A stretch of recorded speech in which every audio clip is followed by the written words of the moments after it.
I now call upon the Chief Whip of the Majority Party.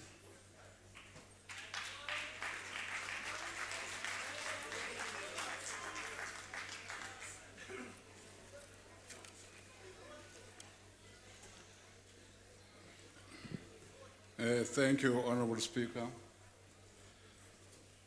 His Excellency, the President of the Republic of South Africa, the Deputy President, who will be joining us, colleagues in this legislature, and all ministers and deputy ministers. We welcome and congratulate you, Honorable President, for delivering what analysts, ordinary South Africans, and media personalities have referred to as a pragmatic, inspirational, comprehensive, and wide-ranging State of the Nation address. President, you spoke to the hearts and minds of all South Africans. You gave hope and optimism to the entire country, the young and the old, black and white, rich and poor, rural and urban. We quote from Professor Kiran Tatia, who wrote an article titled, "I'm South African Again." We open the quotes.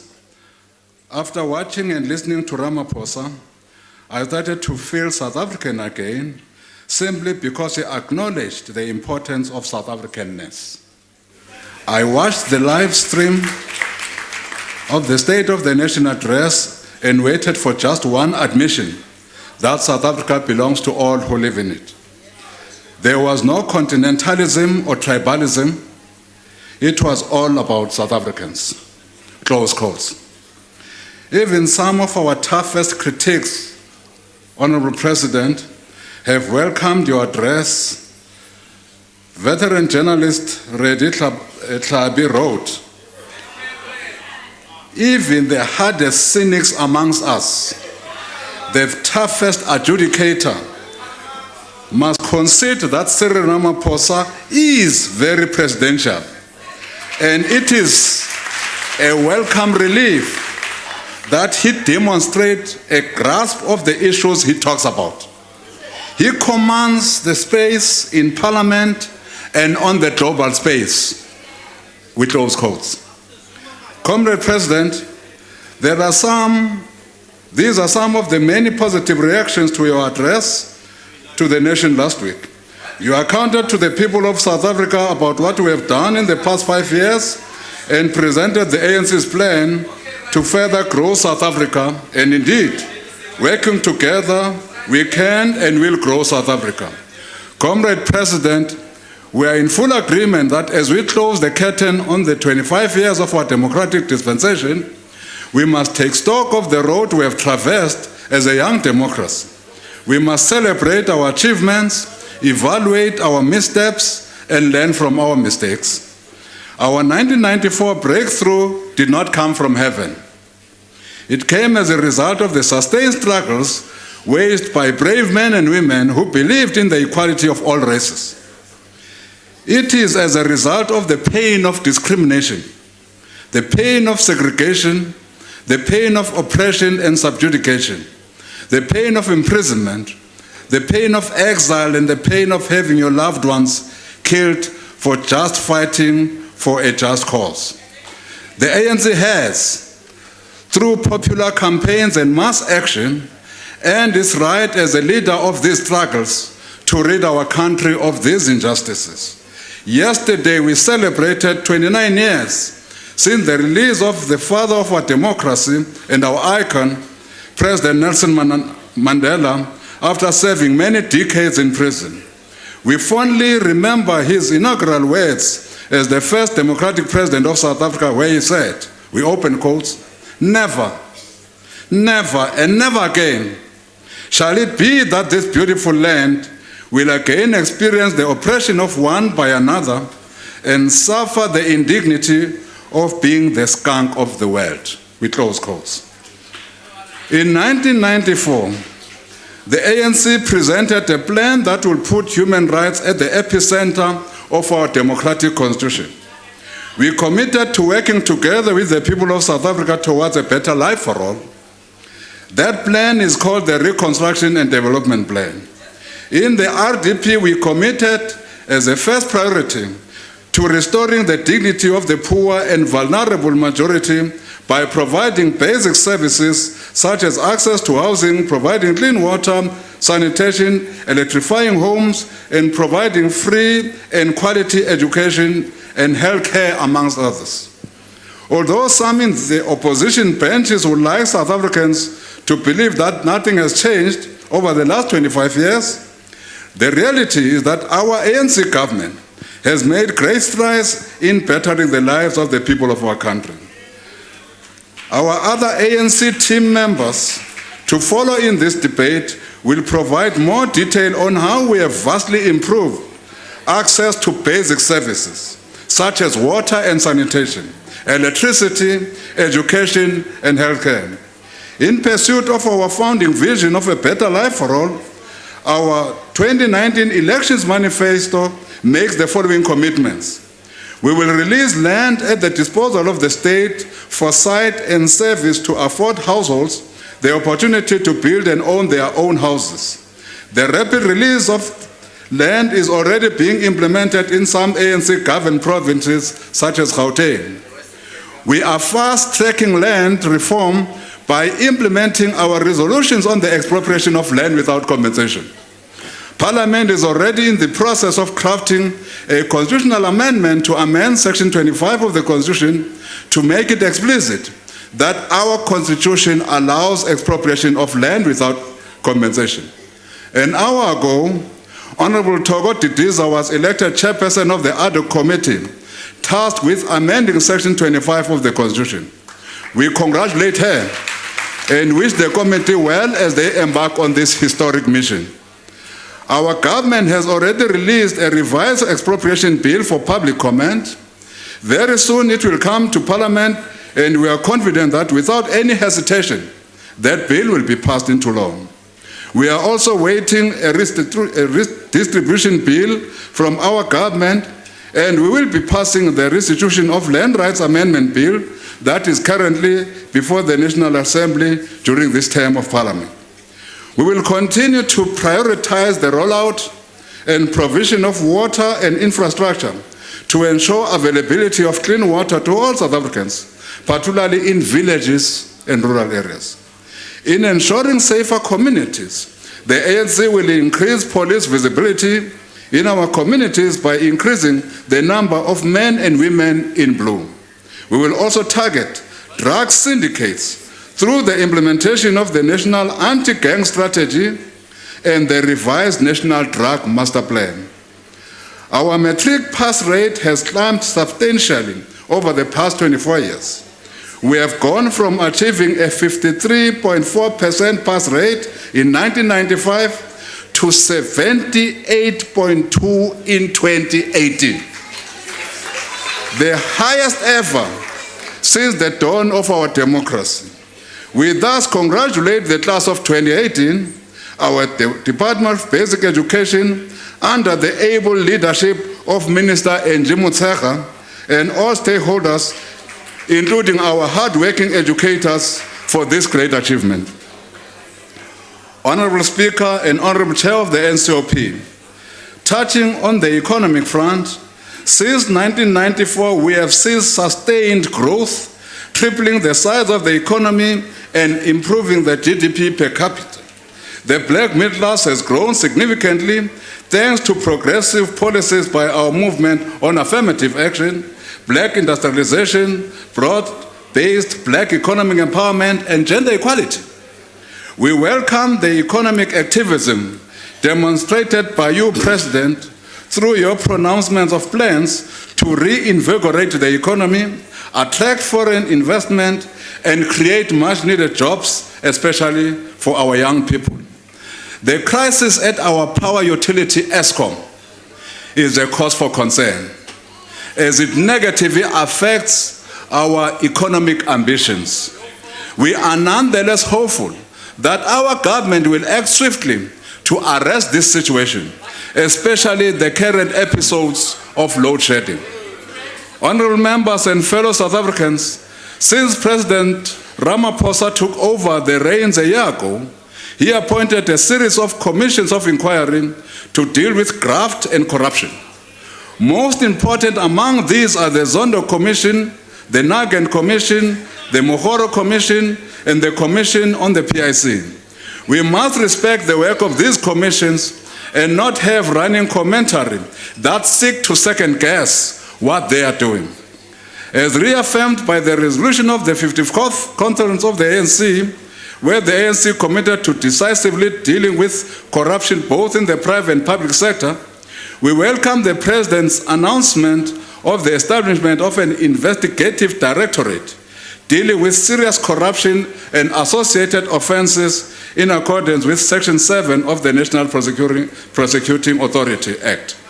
In the same breath, we join millions of patriotic South Africans in welcoming Advocate Shamila Batoyi as the National Director of Public Prosecutions. She must not be deterred by some unscrupulous and mindless opposition party members who try to draw her to their political wars. Advocate Batoyi has our full support as the majority in this parliament. We will give our support to the National Prosecuting Authority and other law enforcement agencies in fighting corruption in all its forms and manifestations, precisely because we believe, as you believe, Comrade President, that corruption in the public sector robs the poor and derails the achievement of our vision of a better life for all. Professor Dion Rousseau, CEO of the Ethics Institute, says that under President Ramaphosa we have ethical and moral leaders who are acting as a bulwark against corruption. It is these men and women who are acting to clean our state-owned entities from malfeasance and corrupt activists. It is these men and women who have taken on the corruptors and the corruptees alike in both the public and private sector, with you, Comrade President, leading from the front, who deserves not only our praise as a nation, but a constant reminder that there are people of goodwill in the corridors of power, who will stand up in defense of our dream for a better life for all, as promised in 1994. It is these men and women who make us believe that a post-state capture South Africa is about to be born. To borrow the words of Professor Rousseau yet again, open quotes, it is a cause for delight to see that people do not get away with these kinds of shenanigans indefinitely. It is good to see that corruption is not sustainable and that corrupt dispensations always produce the seeds of their own demise. All these testimonies in the various commissions give one a sense of hope that corruption can be stopped and that we can build the integrity of key public and private sector organizations, close quotes. Honorable Speaker and Honorable Chair of the NCOP, as those who believe in the Holy Scriptures will say, the path to redemption is through the cross. As shocking as the testimonies in the various commissions appear to be, as the ANC, we are totally convinced and resolved that we must go through this pain to save our country from clashes of state capture operatives, both in the public and private sectors. All these implicated in wrongdoing by testimonies before the various commissions, including those who are in our own ranks, must and should give their own credible versions to the commissions regarding these allegations. We fully agree with you, President, that alleged criminality must swiftly be followed by investigations by our law enforcement agencies. Comrade President, we welcome your pronouncement to urgently reconstitute a professional national intelligence service in the interest of serving our country. It is only through a comprehensive cleanup campaign, as already embarked upon by our state, that will be able to gain the confidence not only of South Africans, but also of those foreign investors who intend investing in our economy. The fight against graft and corruption is therefore necessary for growing South Africa. President, last week you announced the 8th of May 2019 as the date for the next national and provincial government elections. In the next 3 months, the ANC will intensify its campaign to receive a renewed mandate from the people of South Africa to continue governing this country. We have, in a very short space of only 25 years, truly democratized South Africa under the stewardship of the African National Congress.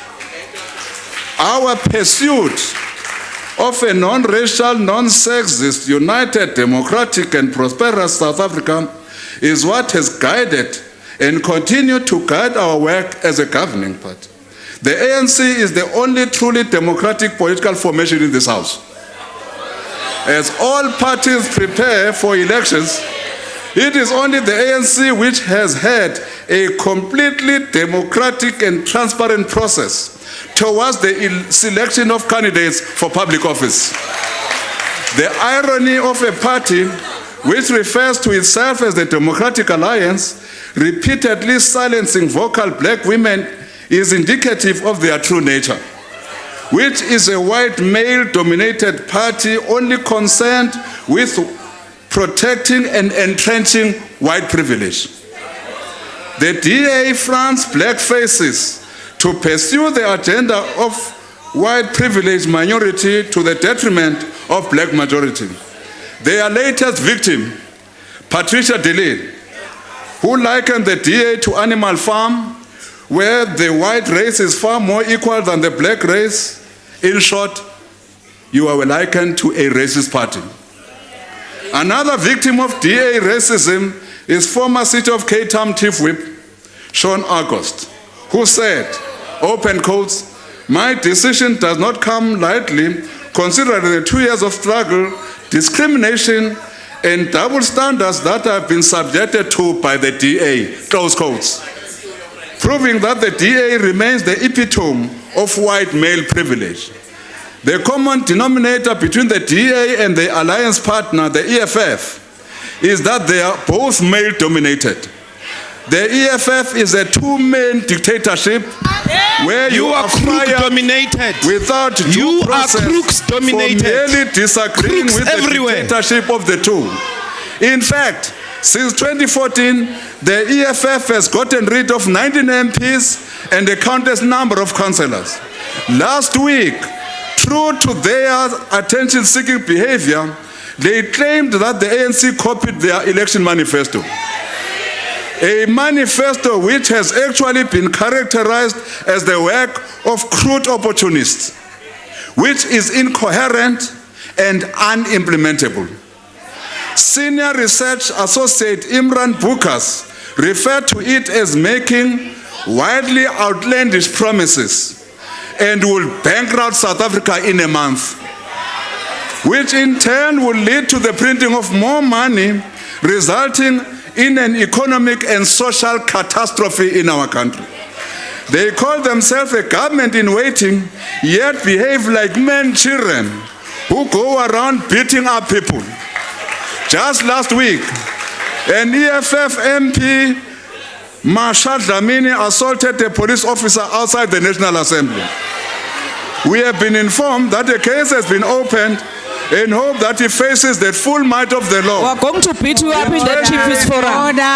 Their chief whip, Floyd Shivambu, assaulted a journalist for just taking a photo of him. Point of the order. Violent, childlike point of behavior. Order. There's a point of order. Can you take your seat, Honorable Chief Whip? What's the point of order, Honorable Dozie? Honorable Jackson. On what rule are you rising? A point of order, Honorable Speaker. What's the point of order? Is Rule 54. Honorable Dozie. In terms of the ninth, the 9th edition. The matter of the Deputy President of the EFF is in the DC, is sub judice in Parliament.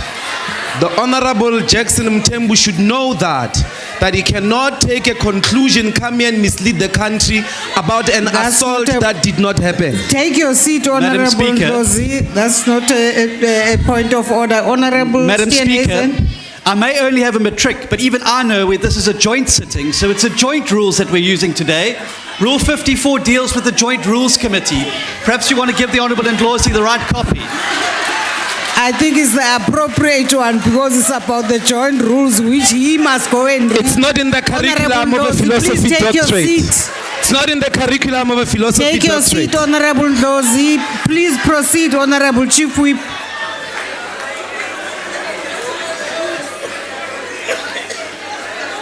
The violent, childlike behavior of these two members of the EFF is very much the character of that entire party. They are bullies who have no place in our democracy. The ANC is the only party in this country with equal gender representation. We are also the only organization with people who live with disabilities serving in government and in parliament. Our benches remain Point of order. the most representative Point of order, Speaker. of the Honorable demographics Chief of Whip, our... there's a point of order. What's the point of order? No, Honorable ndifuna Member? uxelela umphiko Xa ufuna uxelela umntu, you don't raise a point of EFF order. has the highest number of Honourable females in all member, political take your parties in seat. South Africa. Go on, Honorable Chief Whip.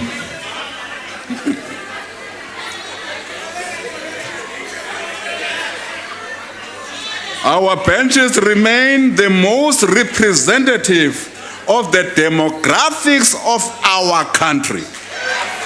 That's giving true meaning to our commitment to a non-racial, non-sexist, united South Africa. The ANC is the only organization which can take this country forward. Having been in existence for 107 years, 25 of which we have been at the helm of government, we are the first to admit that we are not perfect. We do not take the voters of the people of South Africa for granted. Honorable Chief Whip, your time has expired. The Honorable, the Leader of the Opposition. He's the first to admit that the ANC's time has expired.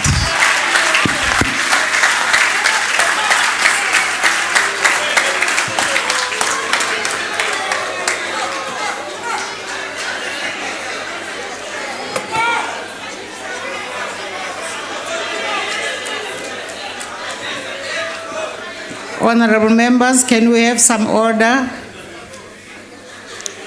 Madam Speaker, Honorable President, Honorable members, fellow South Africans, Bagaetso, Dumelang.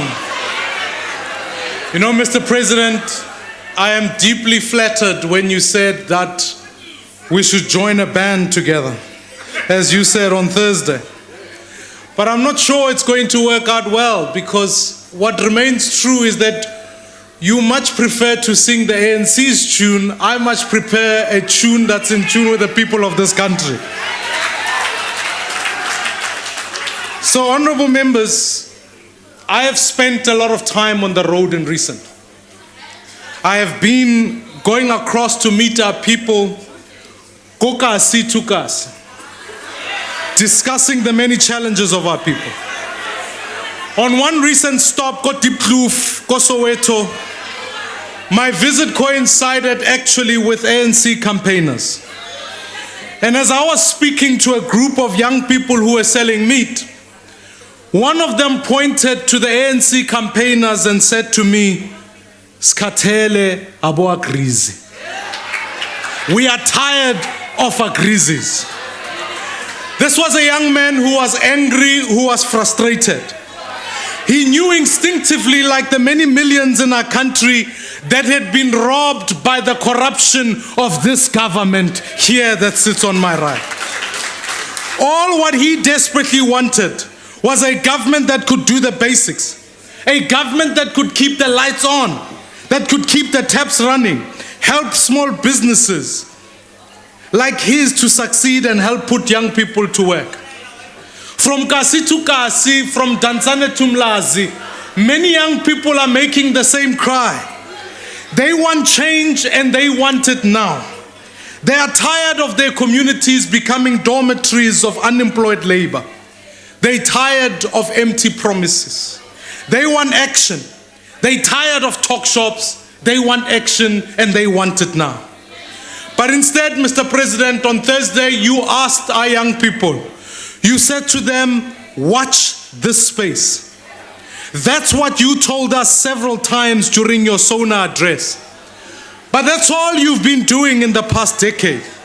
It's all you've been doing in the first year of office, watching and waiting. You've been watching this space as youth unemployment grew to include more than half of our young people. You've been watching this space as ESCOM fell apart, threatening to plunge our country into a crisis we may never recover from. You've been watching this space as the Gupta leaks and the Zondo Commission showed how our country was being sold for a bribe pack, a few beers, and a Louis Vuitton bag. Throughout all of this, South Africans were hoping that something will happen, but nothing did. And judging by your track record, nothing will. You were content to watch as your party robbed us blind, especially in the dark. Under the ANC, Sona now stands for the state of no action. We are a state of big promises. We are a state of commissions. We are a state of task teams. We are a state of roadshows for every possible problem. But when it actually comes to doing the hard work, we're a state of no action. Every single Sona, including the both that you've delivered so far, has been nothing but a long list of things that sound good, that make us look busy, but with very limited action. And I don't think that's what you want, Mr. President. I'm sure you'd like to preside over a government that in fact gets things done. A government that in fact improves the lives of our people.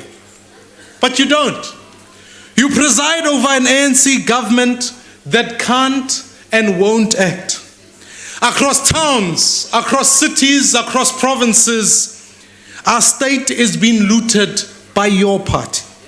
That's the ANC. That's what citizens will be voting for.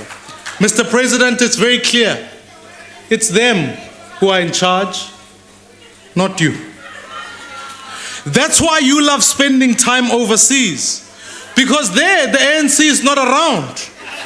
When you are in Davos and being interviewed by foreign press, you can say anything you like.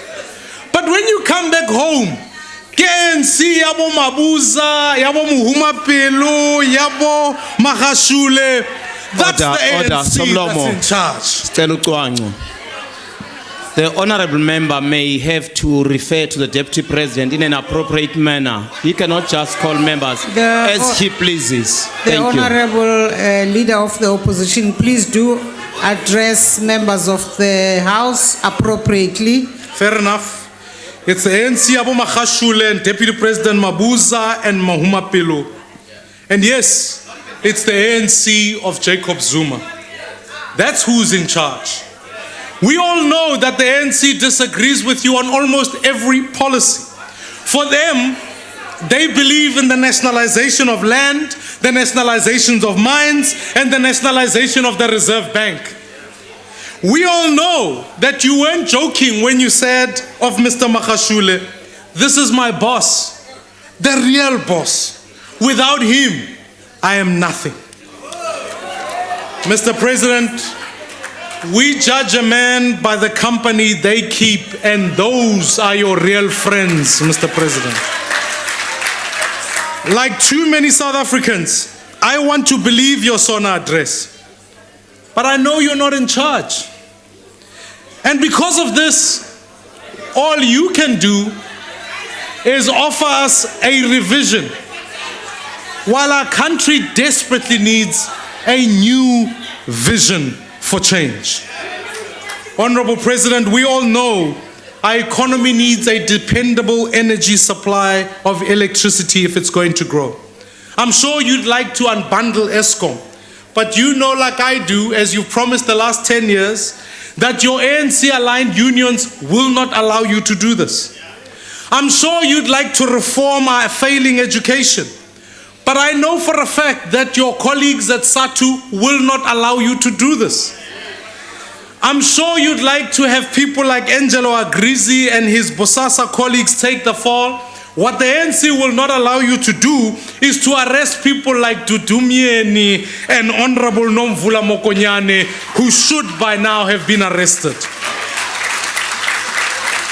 Mr. President, if you cannot even remove the corrupt from your own cabinet, from the Bosasa benches, then how dare do we as South Africans believe you when you say you are cleaning up government? Failure to act makes you another driver of the same broken bus as the people of Zimbabwe are fast learning. When you speak of renewal, you don't speak of the renewal of South Africa, you speak of the renewal of your party. When you speak of unity, you don't speak of the unity of the people of South Africa, you speak of the unity of the African National Congress, which will come at the expense of the people of South Africa. You say to all of us, we must watch this space. Honorable Speaker. But the time of watching has come and gone. Yes. What the people of this country Honorable Maimane, can you please just take your seat and let's hear, is that a point of order, Honorable Member? No, Honorable Speaker, I just wanted to ask a member a question whether is he in charge? Wait till we find out whether he's prepared to take a question. Honorable Maimane, are you prepared to No. take a question? No, he's not prepared. Mr. Order. President, the time of watching and summits has come and gone. What our people need is they need action, and they need action now. You speak of 9 wasted years to absolve yourself from the integral role you played as the second in charge. But let's be honest, while those years may have been wasted in South Africa, they were certainly not wasted for the ANC. These were the golden years for the black, green, and gold. Everyone made money. Everybody got a security upgrade. Everyone got a new car. Everyone got new deals for their family members, tenders, shares, and positions on board. Even you and your own son benefited from Bosasa. Throughout all of this, Mr. President, you were there. You were right there. Ubukhona Javas da unona lebone. You didn't arrive on the scene only a year ago. 8 times you had an opportunity to save our country from Mr. Jacob Zuma, and 8 times you voted to protect him. Your record will always reflect 100% behind Zuma, a man you described as a very strong president. You were there, Mr. President. You were ubukhona unoliteng. You were there as the national debt skyrocketed to almost 3 trillion rand. You were there when we dipped in and out of recession. Whilst our peers in Africa and the rest of the world raced ahead of us. You were there when unemployment in this country grew and simply just grew. Today, 10 million of our people cannot find work. Today, 4 out of 10 adults in our country don't work. What worries me the most is that this morning's headlines say that, Mr. President, you were shocked when the lights went off. How could you have been shocked when you were there and you watched the destruction of ESCOM? Point of order. You were there, Mr. Honorable President. Speaker. Honorable Maimane, please take your seat. Yes, Honorable Members, so point. Honorable Speaker, in terms of Rule 14L of this brown book, member is to address the chair. The honorable member has now left this joint sitting, is now addressing the president directly in contravention of 14L put here. Thank you. Thank so you, he must honorable please member. address the speaker. Thank you, Honorable Member. Please proceed, Honorable Maimane, Honorable and Speaker. note the point that has been raised by the The Honorable president Chief can't be Whip. shocked. He told us to watch this space. He told us, I want to tell him about a space he must be watching. Because on Thursday night, on the day of Sona, millions of South Africans were experiencing a different nation to the one that was in the speech. On the day of Sona, 57 people would have been killed in our country. On the day of Sona, 110 people, mainly vulnerable women, would have gone to a police station to say they were raped. On the day of Sona, 53 children under the age of 5 would have died. 3/4 of these children would have not seen their first birthday. Mr. President, this is 2019. We should not be speaking about these things. On the day of Sona, over 30 million South Africans who live below the poverty line would have even struggled to get the basics to survive. Bana ba rona bo abuti ba rona ba tla ba robetse ka tlala on that night. On the day of Sona, 9.8 million South Africans didn't even get up to go to work because there is no work that they can go to. This is the part of our nation. These are the outsiders. These are the forgotten ones. This, Mr. President, is the true state of our nation. Honorable President, it doesn't need to be this way. You see, we in the DA have a dream of building one South Africa for all. And I want to tell you, we have a plan to achieve that dream. Because where we govern, we are already starting to build that South Africa. You see, while the rest of you talk, we are already doing. There's a good reason, Mr. President, why the Western Cape has an expanded unemployment rate of a full 11% below the next best province, which is Gauteng. There's a good reason why more than half the jobs created in South Africa in the past year came from the Western Cape. It's because, Mr. President, we understand what it takes to attract investment and create jobs. It's because we obsess and focus on growth and make sure jobs are created. We've identified agriculture and tourism as key job drivers in this province, and we focused our efforts on these sectors. Over the past 5 years, almost 27,000 jobs were added to tourism alone, and in the past 3 years, 750,000 more tourists visited Cape Town. The point I'm making here is that growth and investment don't happen by themselves. You don't just talk them into being, you do. You take action, and action now. You see, Mr. President, when you talk about cleaning up government, already we are doing. In the past year alone, Mayor Mashaba's administration in Johannesburg has already had 2,445 cases of fraud, corruption, theft, and maladministration investigated. This has led to 362 arrests, 15 suspensions, and 27 dismissals. And it's important that we haven't just gone after officials, we go after the very crooked politicians also. In cities like Joburg, Tshwane, Cape Town, and up until recently NMB, we've opened all the tender adjudication processes. This means that the days of handing out tenders via the back door are over where the DA-led administrations is in place. Mr. President, you speak about tinkering Eskom to keep the lights on. I want to tell you the good news. Where the DA is in government, 85% of the municipalities here in the Western Cape already have laws in place that allow for independent solar energy generation. Most of them geared to sell energy back to the grid. These are the kind of solutions that we must be looking for to make our country energy secure and Eskom-proof. Mr. President, while you speak about replacing SOE boards, we in fact have gone. We want to make sure that our country becomes more adaptable in the supply of flexible energy. Cities should be capacitated to diversify their energy, and as much as possible to buy energy directly from IPPs. That's why we've taken your government to court on this issue. We aren't interested in preserving beleaguered SOEs like Eskom. we're only interested in delivering energy. We need real reform. And I want to ask you, Mr. President, where there are SOEs that are no longer working, isn't it about time that we sell them so that we take the money and use them for the people rather than looking after them?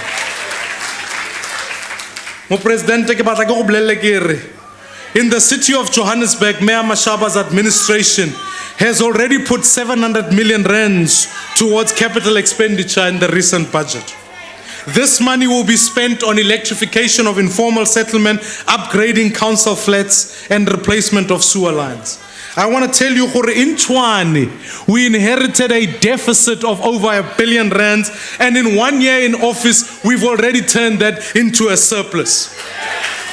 Mr. President, when you talk about land reform and land restitution, we are already doing it. We don't have to change the constitution. All we need to ensure is that here in the Western Cape, all the title deeds that needed to be delivered have been delivered. And in the last decade, already, Mr. President, 100,000 families have received title here in the Western Cape.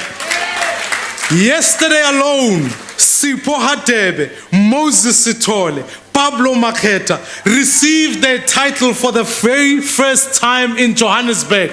They will be joining 6,000 more families who are recipients of title deeds in Joburg for the first time since the DA-led administration has come on board. Mr. President, I want to tell you, that's what true freedom looks like.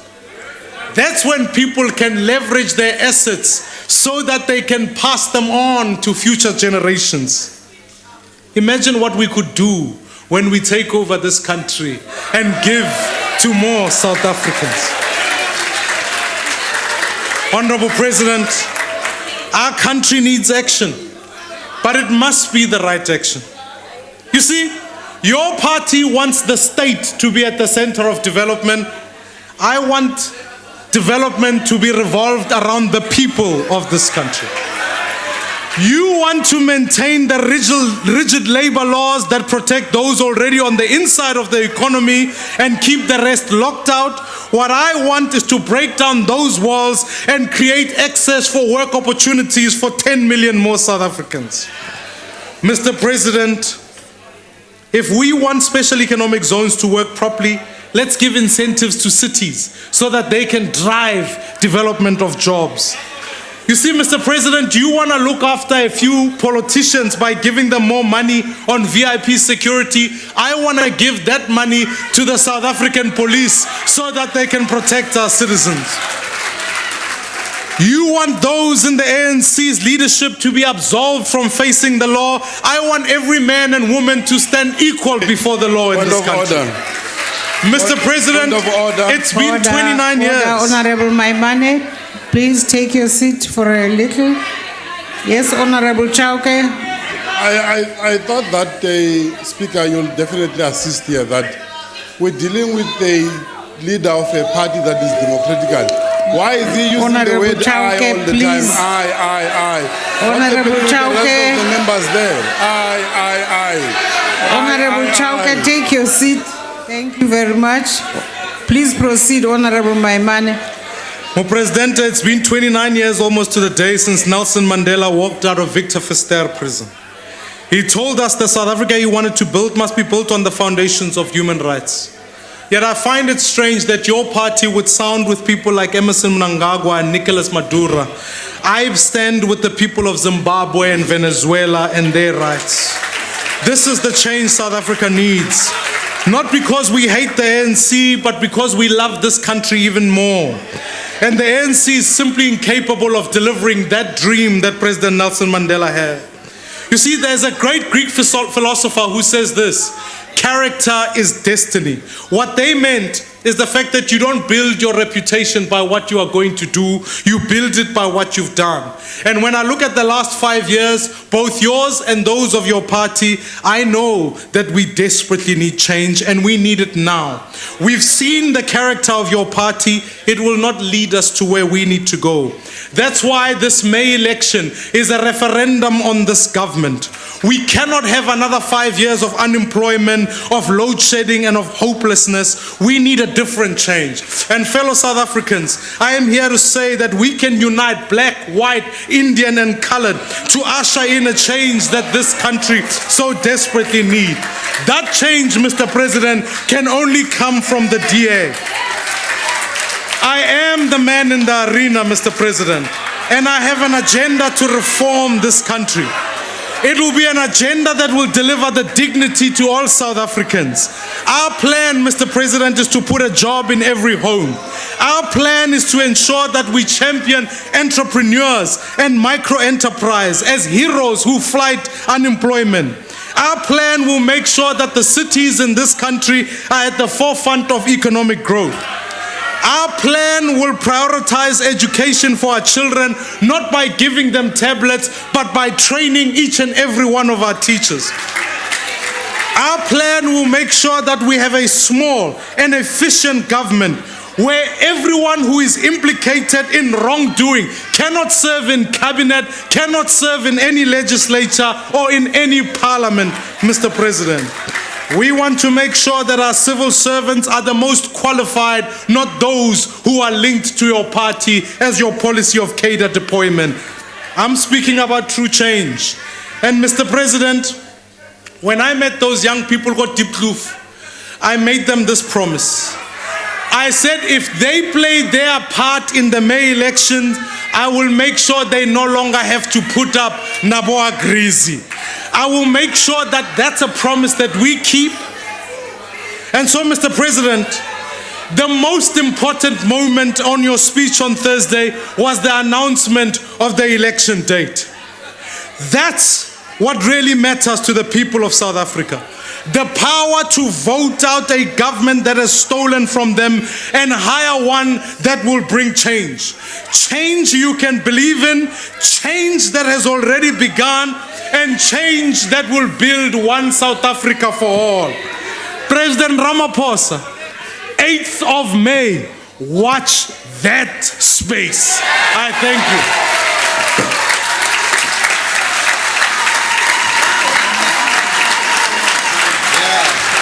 Speaker.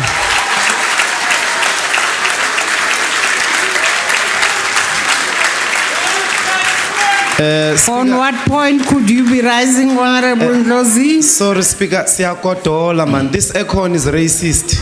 I've been asking the table staff to reduce it. I'm sorry I have to address you about how racist this aircon is. It is cold.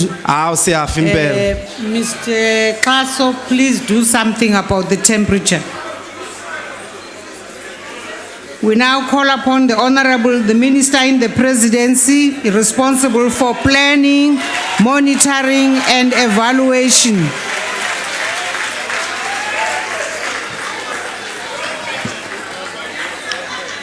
Madam Speaker, Honorable President, Honorable Deputy President, honorable members, fellow South Africans, I would like to congratulate the President on delivering a comprehensive address which has given dynamism and unity of purpose to the nation towards the South Africa we want. He reminded us of the triumph of freedom over subjugation, which triumph saw President Nelson Mandela spending his first night after 27 years in Robben Island. The Sona pointed out that the South Africa we want is a South Africa where women, men, young and old, people with disability, urban, rural, are all equal before the law without regard to race, culture, religion, or sexual orientation. This very parliament is a monument of our triumph over discrimination and exclusion. It is truly a people's parliament which has integrated direct interaction with the people as part of its core business, thus bringing the fruition of the Freedom Charter's declaration that no government can justly claim authority unless it is based on the will of all the people. It is indeed the representation of the beautiful tapestry of our diverse nation. It is this parliament that adopted the constitution of our beloved land, which has a Bill of Rights that has guided our democracy. It has found expression in key policies, programs, and our laws, including the National Development Plan. They all emphasize that no political democracy can survive if the mass of our people remain in poverty, without land, without tangible prospects of a better life.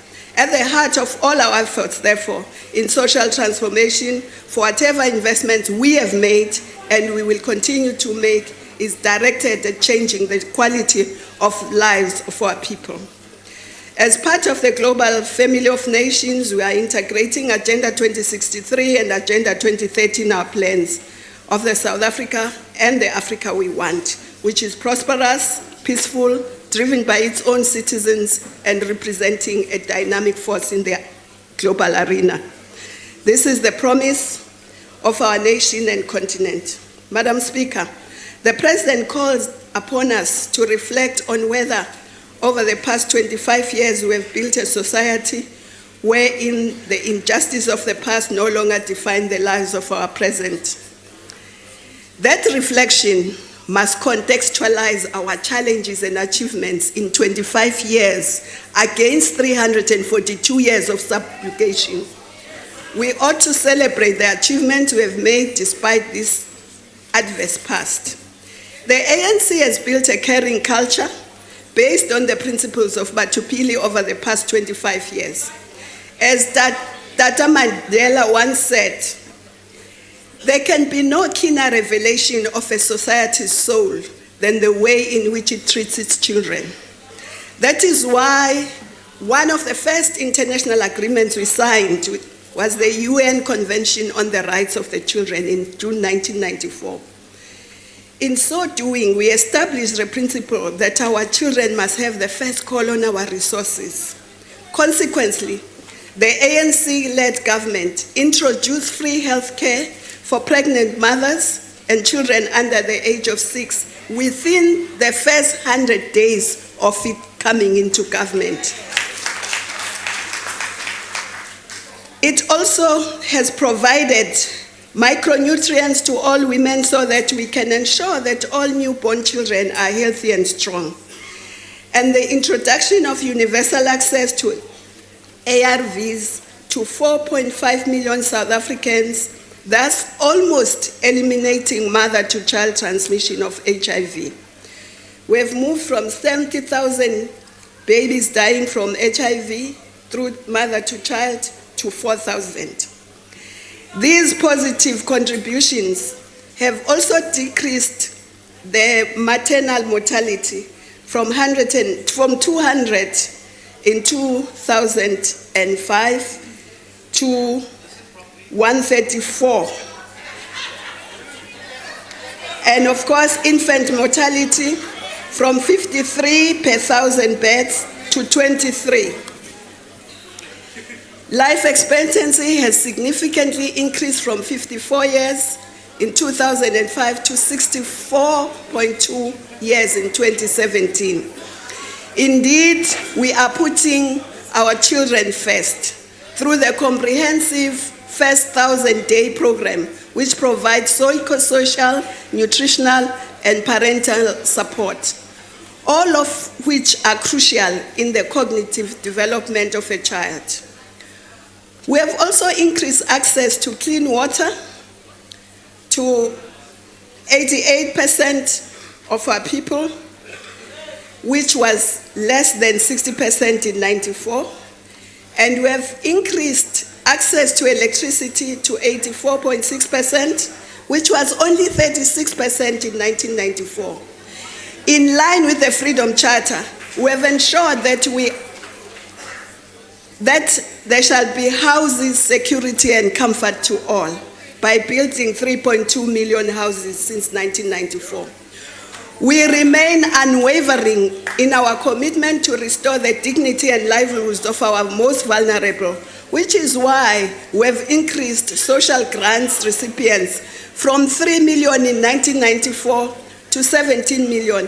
This is to cushion the poor and the vulnerable against the ravages, consequences of persistent triple challenges of poverty, unemployment, and inequality. The education and skills revolution we have embarked on is the fastest equalizer in accelerating our response to the triple challenges. Besides it being the fastest equalizer, it is a major contributor in growing our economy. With entrepreneurship development, the right training and skills, as well as harnessing the creative talents in critical areas such as science, technology, engineering, maths, and innovation, we can move faster and steadier into the fourth industrial revolution. Honorable members, this can only happen if we have a steady and quality pipeline from early childhood development and basic education. We therefore welcome the announcement by the President of the compulsory ECD learning for 2 years. This will complement the no-fee paying school program, which has 10 million learners, and the school nutrition program, which benefits over 9 million learners. We are a caring government with transporting more than 6 million poor children to school per day. We are beginning to see the fruits of our investment with the improvements in key indicators, such as the Minister of Basic Education announced 172,043 bachelor's passes. And we also have almost universal coverage of access to education. 98% of the kids in this country have access to education. Of course, no economy or country can develop just on basic education, which is why the caring... On a point of order, House Thank Chair. you, ma'am. Honorable Minister, please take your seat. What is your point of order, ma'am? House Chair, we didn't get the numbers that I'm the not a House Minister Chair. was... Oh, sorry, the Minister was reading. Can she please just give us the numbers again? The numbers don't balance. Thank you, ma'am. Honorable Minister, you are free to oblige or to continue. No economy or country can develop on just basic education, which is why the caring ANC government remains committed to the ideals of opening the doors of learning and culture established in the Freedom Charter. To that end, we have steadily increased the number of graduates from under 58,000 in 1994 to over 205,000. We have largely facilitated this by committing to free education for the poor and working class, which has seen NSFAS Fund grow to 15 billion in 2018. Honorable members, these are phenomenal achievements by any measure. Not many countries could have achieved this in such a short space of time. 25 out of 300 years of subjugation. As Tata Mandela taught us, after climbing a hill, you soon discover that there are many more hills to climb. We recognize this, Madam Speaker, as the President said, there are many more hills to climb, but these hills are not insurmountable. Amongst them, of course, there is poverty, unemployment, and inequality. Amongst them, there is violence against women. I went to a meeting and one gentleman said at that meeting, as long as there is violence against women, we must now say gentle ladies and men, instead of gentlemen and ladies. Clearly, one of the hills to climb relates to accelerating efforts to improve the quality of our education by training more quality teachers and principals, access to poor and working class learners to better education, and of course the missing middle. We must also make sure that our healthcare system focuses its attention on improving the quality and also advancing to universal access to healthcare through the National Health Insurance, and that bill will come to this Parliament. An important hill to overcome is the legacy of special planning of apartheid, which continues to confine the masses of our people in places far from places of work and production, with the consequence that some of them spend up to a third of their income on transport. And they have little time also to look after their children. They leave early in the morning and come late at night. So this is a matter that we must attend to. Consequently, the ANC manifesto advances integrated human settlements, which bring economic and recreational activities into the settlements, townships, small towns, and rural areas. Sports and recreation are also important components in taking our children off the streets and combating crime and substance abuse. This requires that our schools and human settlements integrate sports and recreation. As Tata Mandiba said, we have taken a moment to reflect on our achievements and challenges. Indeed, there have been missteps and many more hills to climb. But Tata taught us that if you are walking, you'll have missteps. It's only when you are standing that you don't miss a step. So we accept that we have had missteps that we must now correct, as the President said in his address, that we must make sure that we fight corruption, we correct the SOEs, but we must also remember that the problems we're having must be weighed against the fact that Eskom was supplying electricity to a very few people in '94. And now it's giving electricity to many more people. So we need to correct that. We need to correct that, Madam Speaker. We are also excited, Madam Speaker, about what the President said about the news of Total as a game-changing gas discovery. We also echo your well wishes.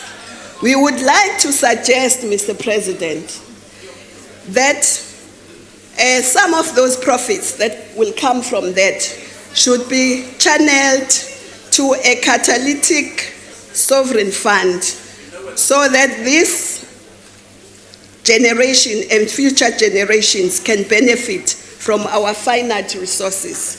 We must ensure that the wealth of our nation holds benefit for all and not just a few. Honorable members, we are going to ensure that in the next administration, we have a 5-year plan based on the National Development Plan, on the President's State of the Nation, on the manifesto that we can monitor.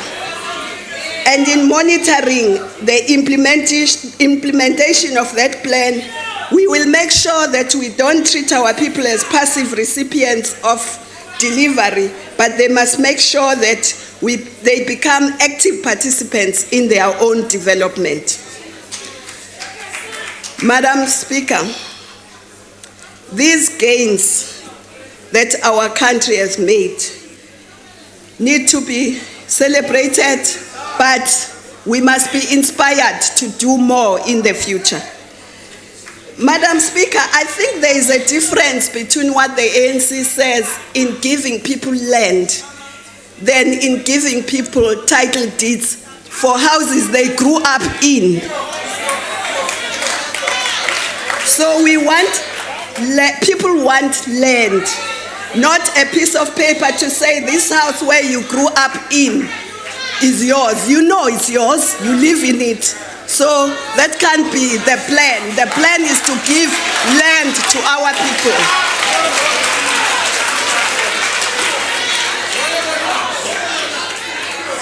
Madam Speaker, the ANC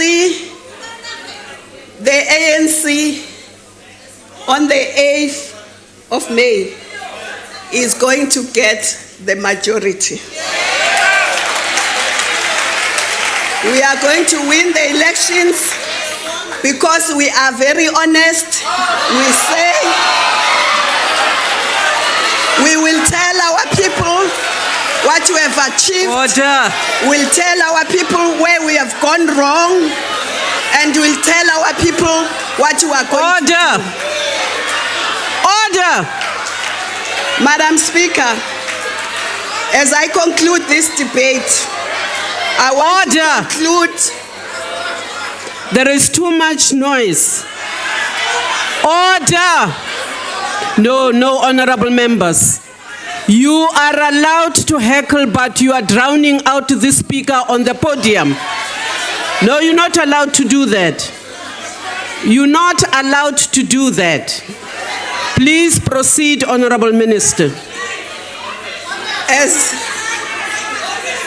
As I conclude this debate, I want to say, Madam Speaker, that building the South Africa we want falls on everyone's shoulder.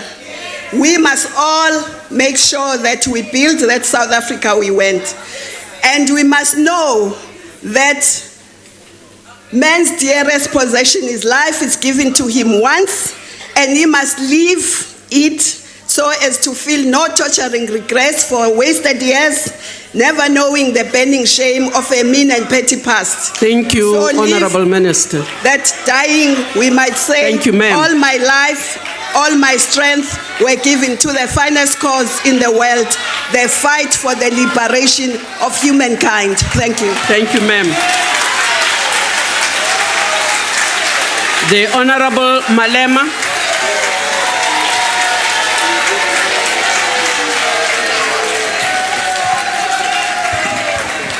Thank you very much, Chairperson, Mr. President. We thank the CR17 campaign for having saved us this nightmare, because this would have been our State of the Nation address, and it was going to be the most boring State of the Nation address. Thank you for that. President, a more significant part of the State of the Nation address delivered here on the 7th of February 2019 lacked originality and made very dangerous. Honorable Malema, please give me a minute. Honorable members. Honorable members. Honorable members. Honorable Minister Zulu. Honorable Minister Zulu. No. Honorable members, can we have some order and respect in the House, please? I have called the minister to order. I do not need members helping me. Honorable Malema, please proceed. I see you brought the A-team of old age arrangements to come and defend you here today. A clear demonstration of your hatred of young people. You have no confidence in the youth of your own party and the future of South Africa.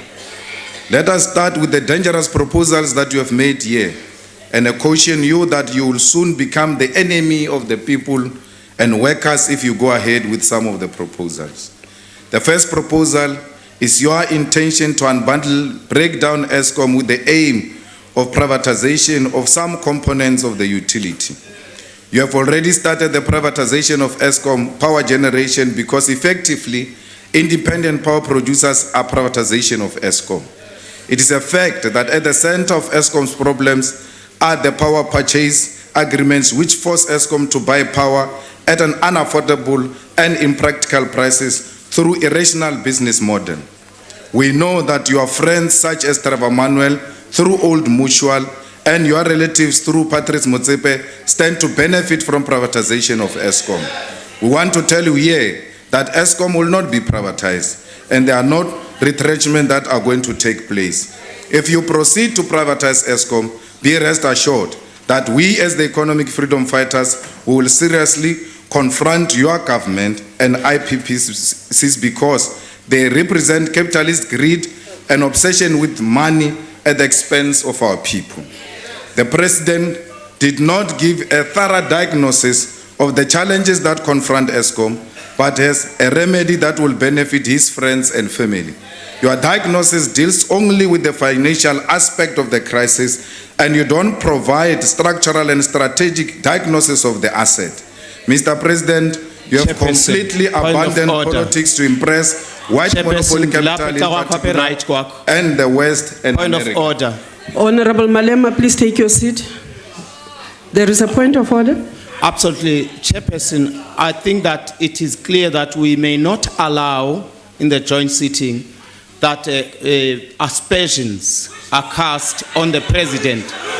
If there's anything that pertains to the president and the relatives, Chairperson, the honorable which rule is he member rising on? knows the Chairperson, principle. which I've raised rule? the Which principle. rule?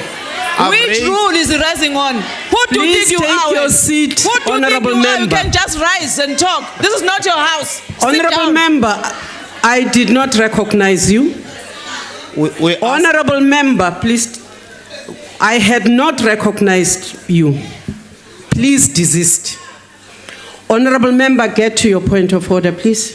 My point is that personal aspersions may not be cast upon the honorable president. Thank you. Honorable no, I'm ruling. Please put your hands up. Honorable members, I will look into the records. For the moment, let us allow the rules of debate to continue. I think that we will be able to deal with this in your different speeches as you debate. Please continue, Honorable Malema. Your wrong diagnosis is extremely dangerous and not different from fake doctors who give wrong medication to patients and endangering their lives. Your approach to ESCOM is going to destroy the power utility, and as people who will be here and still active in the next 30 to 40 years, we are not going to allow you to destroy ESCOM for quick personal gains. What is more painful is that you have abandoned politics and you put profit and business in everything else you do. There is no ideological justification you can give on why you want to unbundle ESCOM, except the fact that you and your immediate stand to benefit, including your companies, because you are still an active business person who just took leave to come and irritate us here. Let us deal with ESCOM problems honestly and openly, because an attempt to privatize it will never be accepted. And you must be rest assured, President, that if you are not going to give an assurance that you will re-look into this ESCOM matter, we'll waste no time, we'll go to the picket lines and defend this strategic asset of our people. You made an announcement here that Total has made an enormous oil and gas discovery, which you claim will be a game changer. What you didn't say is that more than 90% of the oil and gas discovery will benefit foreign companies. These people came here, colonized us, took our resources, took our gold, took our diamond, and now they come and take the oil and gas under our own watch, yet we claim to have defeated colonialism. It is not correct that we should allow such things. Your minister, who was supposed to be one of the progressive ministers, Minister of Mineral Resources, had to withdraw the MPRDA, which had progressive proposals in order to allow for Total to plunder our resources. Oil and gas can be a curse to a nation if not properly managed, and if you continue with the indecisiveness around natural resources, the oil and gas will be a curse to our nation like it is in many African countries. We demand that all oil and gas discoveries must be nationalized and should create sovereign wealth fund to save the resources in the same way the government of Norway did. We will not be shocked if the 10% BEE shareholder of the Total Consortium that made the oil and gas discovery has some direct or indirect relationship with your companies, knowing you. This oil and gas must be declared national asset to avoid finding you inside, because you are a shrewd businessman. President, you should be honest. Chairperson, I really appeal that we may not allow casting of personal reflections, and knowing youth and all this. It's unacceptable, it's unparliamentary. It may not be allowed to reign at all. We're not going to be disturbed here by hairdressers here, man. Knowing you. Honorable members. No. Honorable members. Order, Chairperson. No, I have to rule on this procedure of point this of house- order. The procedure of this house is that he Honorable just stands up and Shibambo, speaks. I did He not must cite the recognize you. rules, but he's just standing up and talking there. You're not giving him a Honorable a direction. Shibambo. Please protect. Honorable Shibambo, you too were not recognized. Honorable members, honorable members,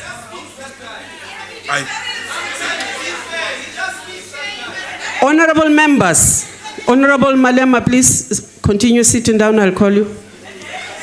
Honorable members, a debate on the State of the Nation address is not an easy debate. Not in the year of the elections.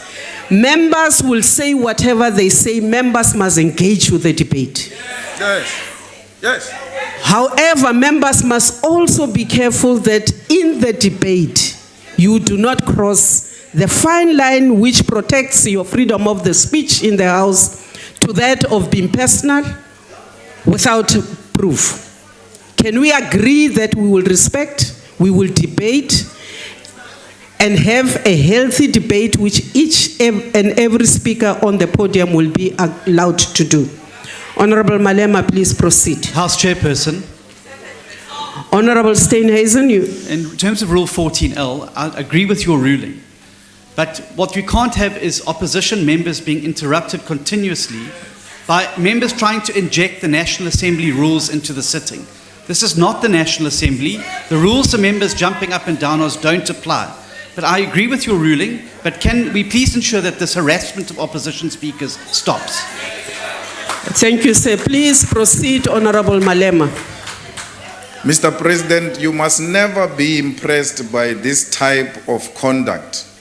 It comes from the previous arrangement, and the previous arrangements did not survive because it thought it had protection of such illiterate members of parliament who do not understand the rules of the engagement. President, you should be honest that you have never been committed. Honorable Malema, take your seat, please. You are on a point of order, sir. Absolutely, Honorable House Chair, on a point of personal privilege. That's the principle. Honorable. I definitely do not take kindly to Honorable Malema saying I'm illiterate, not by any standard, not his standards. It is personal attack. I think it's unwarranted. Honorable member, you are out of order. Honorable members, every time you allow a debate to become personal, this is what we get to. Honorable, I cannot rule in your favor because Honorable Malema did not say you personally are illiterate. He refers to illiteracy. The last time I checked, the word illiteracy was not unparliamentary. So please remember, honorable members, also remember that which you are pointing at one member will point at you. And it might be very difficult when it comes back to you. Honorable Malema, please confine yourself to your speech and let us proceed. No, you can say anything about us. We've got thick skins. President, you must be honest. You have never believed in the expropriation of land without compensation. And the report which was adopted by this democratic parliament already has said that this parliament, fifth parliament, must conclude this work. Your leadership will fail to do so because you are not convinced about the need to take back the land from colonial settlers, majority of whom are your friends and funders. Your refusal to acknowledge the existence and phenomenon of white monopoly capitalism is because you are a product of this greedy capitalist. If it was not because of the Oppenheimers, you were not going to be where you are today. You will not have founded the NUM, and you're not going to be the first General Secretary of the NUM. Without changing property relations in South Africa, President, you will never be able to defeat poverty, unemployment, and inequality. Your collective cowardice and fear of white people will keep black people in permanent poverty and starvation. You have abandoned your own party just to appease whiteness. You no longer follow your party line, but that of the Oppenheimers, because things like expropriation of land are the resolutions of your own party, but every time you speak about them, you are wishy-washy. In the 2014, 2016, 2019 election manifesto of the EFF, we committed to mainstream early childhood development, and we know that the ruling party has once again taken the commitment which will see children starting school at the age of 3. In the Sona address, you said the rollout of toilets in all schools will be finalized by 2030. But you want us to believe that this year you will take 3-year-olds to schools. How should parents trust the ANC with their children when you cannot abolish pit toilets? Let's build school infrastructure, abolish pit toilets, then roll out comprehensive ECD with a common curriculum. You cannot take 3-year-olds to schools which have got pit toilets. You are just sending them to a death squad. That move is highly not so calculated, Mr. President. If the ANC was really committed to make sure that we meet the requirements of fourth industrial revolution, like the commitment of giving people tablets, why are you not talking about giving first and affordable data? Because you are going to give the kids tablets in schools, yet data is expensive. Those tablets are going to be useless. But it will not be for the first time, because you are known to have given people taps without water. So you will not be practicing this type of things for the first time. President, your manifesto speaks about industrialization, including industrial parks. But your manifesto does not make emphasis on this point. The EFF unleashed this and made a very elaborate and cogent plan during the manifesto launch. You came here to repeat what the EFF has said. And to show that you do not have plans, you even go to an extent of saying provinces must give you plans and identify areas which can be industrial zones. A clear plagiarism, President. But I don't blame you. The EFF is a think tank of South Africa. That's why half the time you have to borrow from the EFF. There was a commitment to nationalize South African Reserve Bank. You no longer talk about it. It's an ANC decision. There is a decision to provide free education. ANC agreed to, yet children are being killed for demanding that which you said you will provide. Today we have a memorial service of Mlungisi Madonsela, our revolutionary fighter who was killed fighting for a just cause, free education. May his soul rest in perfect revolutionary peace. President, you say all of these things through your own party, yet when you come and assume the status of the President of the Republic of South Africa, you abandon the party position and replace it with a position of whiteness that surrounds you. You want to sound white and do things white because you don't believe in the total liberation of African children. President, we welcome your renewed energy to fight corruption. But let me tell you, I will never believe you until you fire Nomvula Mkonyan. Why do you postpone fighting corruption to someone else and not do it yourself? If there is a clear evidence of Nomvula implicated, Honorable Nomvula implicated in corruption, she has even collapsed the whole Department of Water. You are standing here telling us how you are going to correct the problems of water and Honorable Malema, would you rather not bring a substantive motion to this House, the National Assembly, rather than to continue in that direction? Now, I'm saying you cannot have some of the people highly implicated, President, in your cabinet and you come and tell us you are committed to fight corruption, unless you too have benefited from frozen chicken.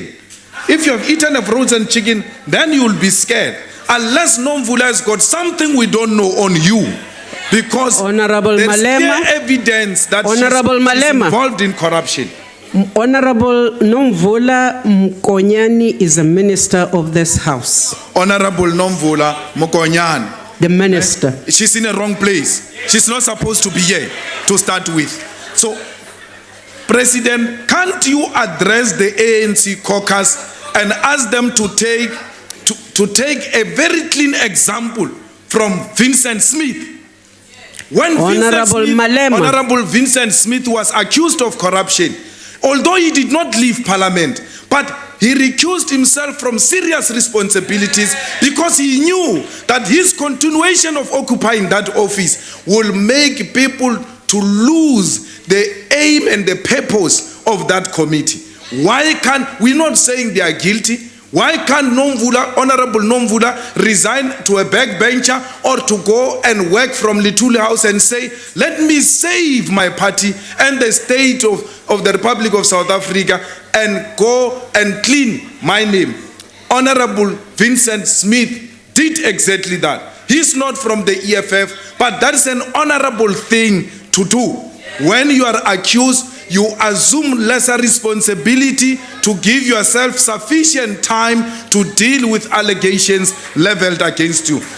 President, reduce your cabinet, do away with deputy ministers.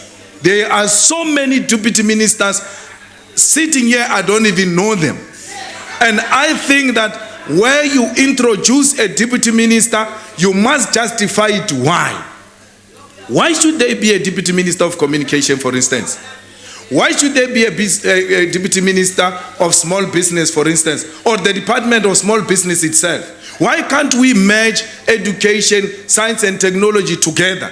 Have a minister dedicated to education, then introduce a deputy minister with powers announced by you, not powers directed to the deputy by the minister, because even these ministers are greedy. They don't even give their deputies any role to play. You ought to announce where you introduce a deputy minister and say, this is the deputy minister, this will be a role of that particular deputy minister.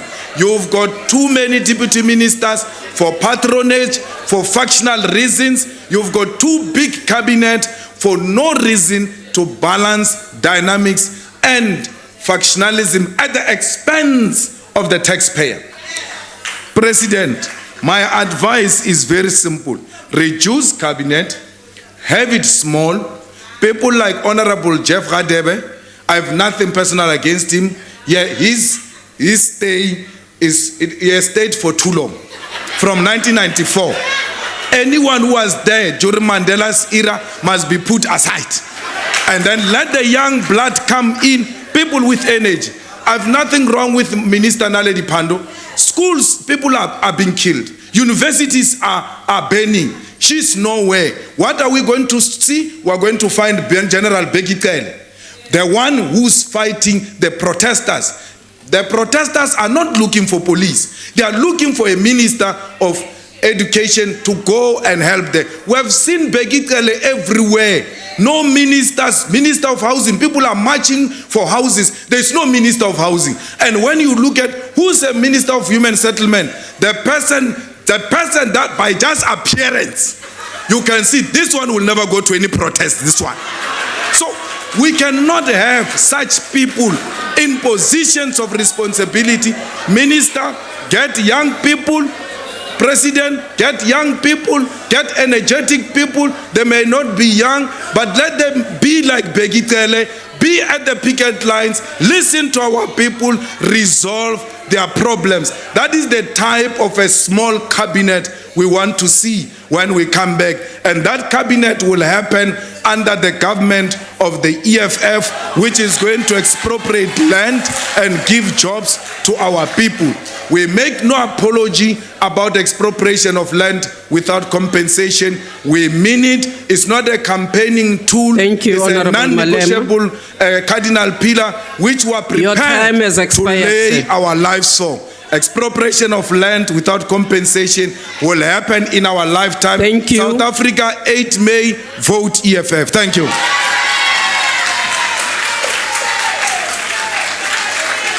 The Honorable Nyambi.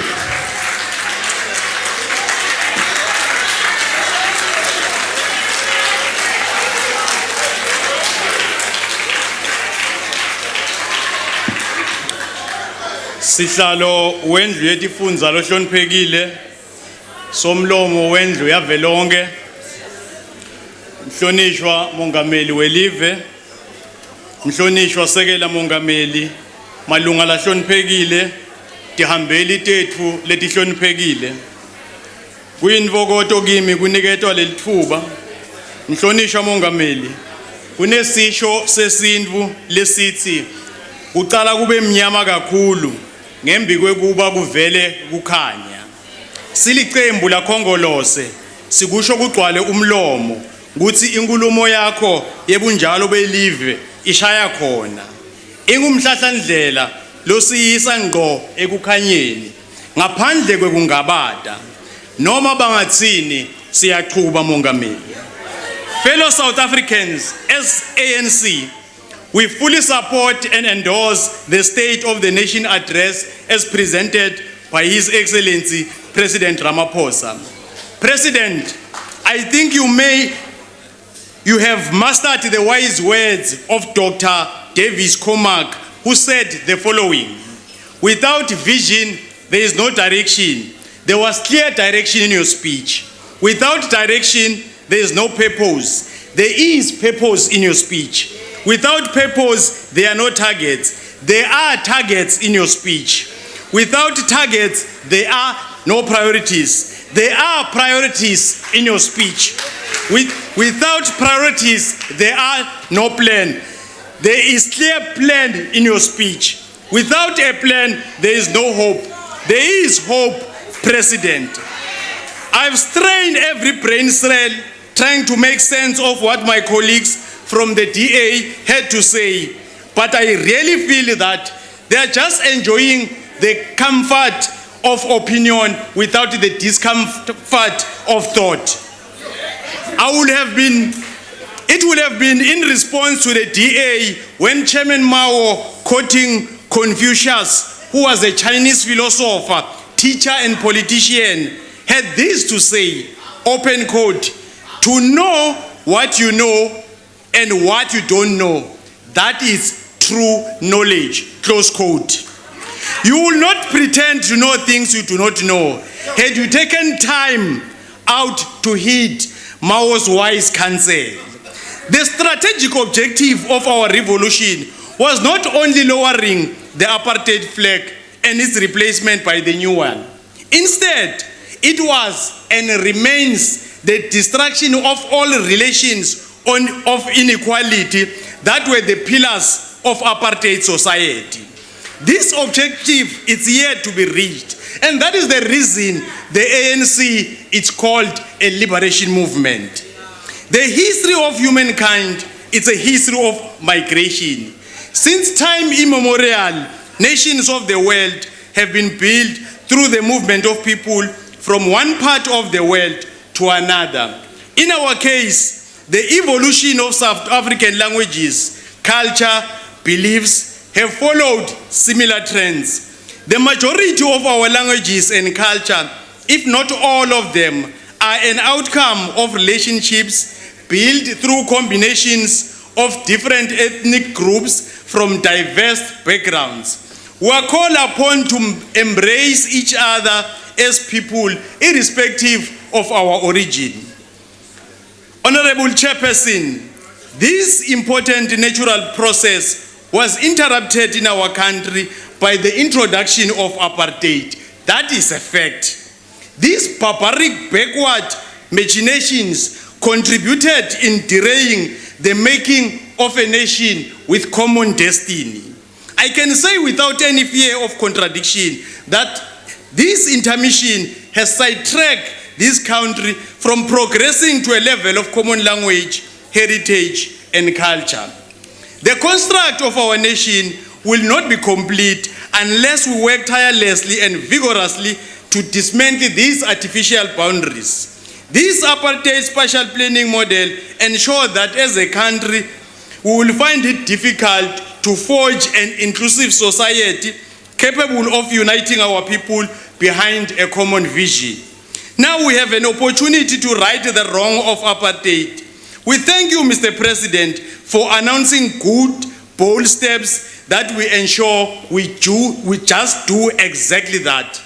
Our late struggle icon, the first democratically elected president of South Africa, Tate Mandela, has this to say during his visit to the Republic of Indonesia in 1997. Open quote. Unity in diversity is a phrase we use often in South Africa, which is a country of widely diverse people and culture. These differences were misused by apartheid in order to divide our nation. But today our diversity is a source of our strength. We are a nation of many colors and cultures, but forming a harmonious unity like a rainbow after a heavy storm, close quote. Since the dawn of democracy, we have been on course to redress apartheid, colonial legacy of division, oppression, of cultural development by introducing progressive laws and programs aimed at uniting our people behind the common goal of national unity. However, we must acknowledge that in the recent past, our country has experienced some disturbing trends. We seem to have regressed. We have witnessed a re-emergence of strong racial undertones and incidents from both black and white, which signal that we have not succeeded in fostering unity among our people. Honorable Chairperson, in the center of our problem is the economic hardship and the exclusion of black people from the mainstream economy in our country. Since 1994, we have succeeded in democratization of our state, but struggled to alter the economic structure of apartheid. The unresolved land question remains a major contributor to economic challenges. We must, however, welcome the fact that as the ruling party we have introduced the land expropriation bill. Honorable Chairperson, our project of nation building will never be complete without returning the land to its rightful owners. Division and mistrust will persist amongst our people, and this will undermine peace and stability in our beloved country. As long as blacks still feel like outsiders in the motherland, unity in diversity will remain a pipe dream. The late president of the ANC, O.R. Tambo, in his 1979 January 8 statement, has this to say to all South Africans, open quote, let us in South Africa learn to stop being Bantus, Coloureds, Indians, and whites. Let us be what we are, Africans in Africa, close quote. This call by O.R. Tambo is more relevant today than it was then, as we seek to completely eradicate the legacy of apartheid by returning the land to the people. White South Africans must not be spectators in the game they should be playing. This should not be us against them, but South Africans trying to do what is best for the country to foster unity in diversity and addressing the imbalances of the past.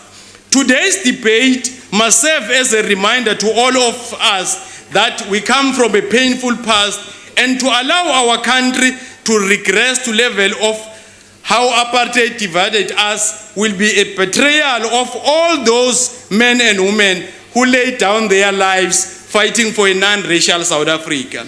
We must henceforth commit that we are going to utilize our ability and skill at our disposal as public representatives to work for a more united, democratic, and prosperous South Africa, regardless of our diverse culture, race, and beliefs. We must dedicate our energies and time to forge a common destiny as people. A single murder in a country is one too many, and South Africa should stand together in the fight against crime, irrespective of who the victim and perpetrators are. It cannot be that organizations such as AfriForum jump out of their seats in defense of convicted murderers just because the victim is black. Seeing crime in color and as a distinctly black against white phenomenon or vice versa will continue to feed into stereotypes that seek to roll back the democratic breakthrough for which men and women laid their lives. Asifunzeni kucabanga ngemiqondo yethu lengulungulu asiphe yona siyekele kucabanga ngesikhumba ngoba nasenda njalo sidala luqhekeko. Let us reconcile our thoughts and action with the Freedom Charter when it pronounces that South Africa belongs to all who live in it, black and white. We need to continue to find space for all the diverse racial, cultural, linguistic communities in order to foster national unity. I have a vision of a country where, for instance, Musangwe, an amateur boxing art form in the northernmost part of Limpopo, gets regulated and promoted to becoming a national sporting code alongside soccer, cricket, and rugby. If we do this to the mirrored peripheral sporting codes as well, we could have succeeded in recognizing our people's ways of life. It cannot be that racial group continues its dominance over others as we struggle to roll out the necessary infrastructure for previously disadvantaged communities. Aribapaleng digeto limurabaraba and insist on big businesses investing in local, regional, and national tournaments as a way of affirming our poor people. There cannot be unity where inequalities exist. The reason why inequality matters most was expressed by one of South Africa's greatest entrepreneurs and citizens when he said, "As your Birman ni ietni, kan ye ni rastach slapni." Simply said, you cannot have peace when your neighbor is hungry. Ungaka ungaswikoti ikuetlela dzwangantenyana loko kuri makelwana wa wena angajangi. Inequality undermines our safety and stability. Inequality undermines growth and development. Inequality undermines society we like to become. We have seen this inequality, relentless, never say die attitude rearing its ugly head in a manner that access to economic activities remain the preserve of the few. The majority of South Africans still do not own means of production. It is against this background that I challenge Parliament to move with speed in probing the circumstances around the Clifton Beach debacle in order to ensure that we attain equality for all. It cannot be that still we have exclusive public areas, which is a relic of our sad past. Honorable Chairperson and Madam Speaker, we need to question the commitment of parties such as the DA. I'm greatly perturbed by their cryptic message, which calls on our people to register as voters to vote DA to keep the ANC and the EFF out of Western Cape. In the name of national unity, no party, individual or group or people need to be kept out of any part of South Africa. This sounds like a throwback to the days of Swartgevaar. And yes, I tend to agree that the DA is struggling to shake off racism as a mantra. This explains why one of their own, Honorable Ngwenya, resigned as head of policy, citing a deficiency in belief that the party takes police seriously.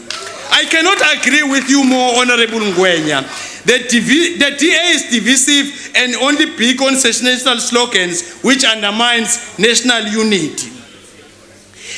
As we mark 29 years of release of Tata Madiba yesterday, let us remember for what he stood for.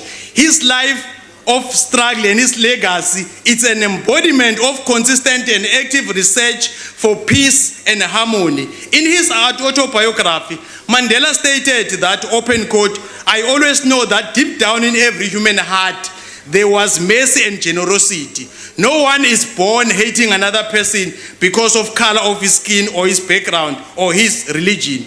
People must learn to hate, and if they can learn to hate, they can be taught to love," close quote. Fellow South Africans, indeed, if we are serious about the direction of the country of building a non-racial and non-sexist South Africa, on the 8th of May, we have to vote ANC.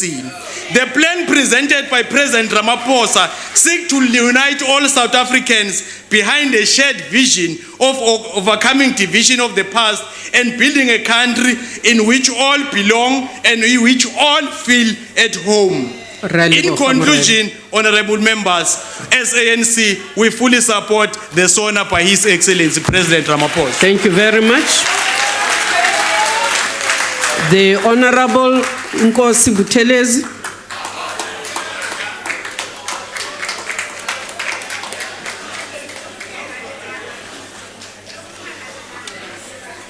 Honorable Chairperson of the National House of Provinces, Your Excellency, our President, Your Excellency, Deputy President, honorable members, honorable ministers, honorable deputy ministers, fellow South Africans. For 9 years, our former president came to this house and told us what a great job government was doing. This disconnect between what he said and what all of us knew to be true was staggering. So yours, Mr. President, was a refreshing new approach. Instead of telling us what a great job your government is doing, you told us what a great job it is going to do. Watch this space, you said. Great things are coming. The intentions you expressed last Thursday cannot be faulted. We would love to believe that they are all possible and will all be done. But if you are already borrowing money, sir, just to stay afloat, where will the money come from to do all these things? It seems we've pinned our hopes on unprecedented levels of investment. But I ask, will investors come? We aim to become a top global performer in terms of countries to do business with. But when we are so high up on the corruption index, how confident will investors be? We need their investment now, while we're near the bottom of the pile. We can't wait until we're at the top. When it comes to the economy, a journalist by the name of Claire Biseka in the Financial Mail last week wrote, and I quote, "After years of kicking the can down the road, it seems South Africa has finally run out of road," unquote. Sir, our economy was not confronted with a technical recession, Your Excellency. Disastrous leadership, corruption, state capture created the technical recession. It wasn't unexpected or unforeseeable. It was completely self-inflicted. So we appreciate your honesty, Your Excellency, that under the leadership of the ANC, things were severely wrong. There has indeed been a loss of trust between the people and the government, and the needs of the poor, unemployed, marginalized, and dispossessed have indeed been forgotten. Mr. President, you would have us believe that a line was drawn in the sand a year ago, and now everything is different. Is it? What is so different now about the ANC? That you'll suddenly do the very simple things that needed to be done all along. The solutions you spoke of are not rocket science. Of course, we should manufacture goods that other countries need. Of course, we should focus on labor-intensive industries like agriculture. Of course, we must make unused state-owned land available for housing and farms. Of course, we must deal with the state-owned enterprises. But the IFP has been saying these things for years. You have told us, Your Excellency, that you plan to do things differently. And you would have us believe that in the past 12 months, you have already done things differently. Jobs? There was a summit. Health? Yes, there was a summit. Gender-based violence? Yes, there was a summit. No wonder we are so careful, sir, to emphasize that the investment summit wasn't just a talk show. I remember the early debates for democracy on the present state of the nation. We in the opposition warned time and again that summits and talk shops were not enough. What South Africa needed was concrete action. If we are really starting over or picking up from where we left of 10 years ago, let's heed the warning that was ignored back then. Talk is just talk. Show us your action. How did it take 24 years to realize that 4,000 schools will have unsafe, inappropriate toilets? That's more than 2 million children who are completely forgotten when it comes to creating a dignified life. We tell these children that education is the key for the future, but their school doesn't even have a toilet. If this is an achievement of 25 years, it is very, very, very hard to believe that just 6 years from now, every school child will be working on a tablet with digital textbooks. It sounds good, but will it happen? It is so tempting to be carried along with the narrative being woven because ours is an incredible country and our people are resilient, willing to contribute and ready to change. So when you talk about an oil and gas discovery being game changer, and when you call this a brave new country, we want to go there with you, Mr. President. You tell us that everything is about to get dramatically better. My question is this: what happens if it doesn't? We have been pushed to the brink by broken promises. We have been disillusioned again and again. If you now promise the sun, moon, and stars and again fails to deliver, South Africa will go in flames. Russia's anger is boiling over in our nation. As you put it, the milk of human kindness seems to have gone sour, as you said. Well, one cannot turn sour milk sweet again just by adding a few spoons of sugar. We need to trace back and figure out what went wrong. It is not enough to say something went wrong, but that's behind now. If we don't pinpoint why, we'll make the same mistakes again. This year's theme is quite appropriate, following up on our commitments. There is one particular commitment that was never fulfilled, and I believe it is ground zero for the present social fragmentation. On the 19th of April 1994, Mr. Mandela, the President de Klerk, and I signed a memorandum of agreement. We committed to engage international mediation immediately. After the first democratic elections to resolve outstanding issues from the negotiating table, it would allow our newly democratic South Africa to move forward into reconciliation and peace. But that agreement was never honored, and the outstanding issues from the negotiating table remained unresolved. For whatever is left of my life, Your Excellency, that broken promise will be the knife in my heart. I'm thus grateful to hear you speak of social cohesion, Your Excellency. You are the first ANC leader to do so in a long time, and it comes at a point when reconciliation and social cohesion are critical. But I must sound a warning. Never before have we seen such a deluge of racial slurs and divisive talk from leaders in our nation. There are angry demagogues among us who pretend that social and economic justice will be achieved simply by wreaking vengeance for past injustice. We can refer hate to the Human Rights Commission, but the damage has already been done. We are playing with fire. Those of us who want to build, to plant, to create and grow are pleading with you. Stop tearing down this nation.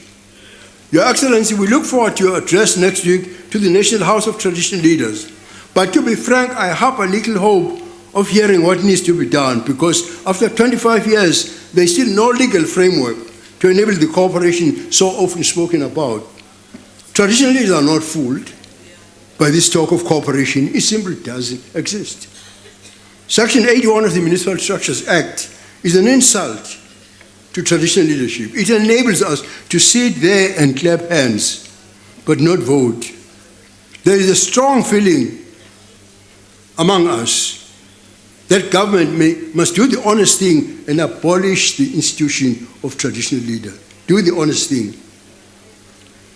I know, Your Excellency, that you were pilloried recently merely because you tried to lower the heckles that arose as a result of a debate on the Ingonyama Trust Act when you met with our king. I know that you respect the institution yourself. You know that both of us have had a very good time with the King Tony in Verm and with King Zoltine. You know, I even reported a joke from my king, King Tony, that when I came being a king, he wanted to offer hospitality, and he pointed at a lady. And Honorable Buthelezi. I'm ashamed as a black South African that our government has failed to do what even an oppressive colonial government did. If indeed there is a line in the sand, show us. Thank you. Siyabonga baba. The Honorable Kubisa.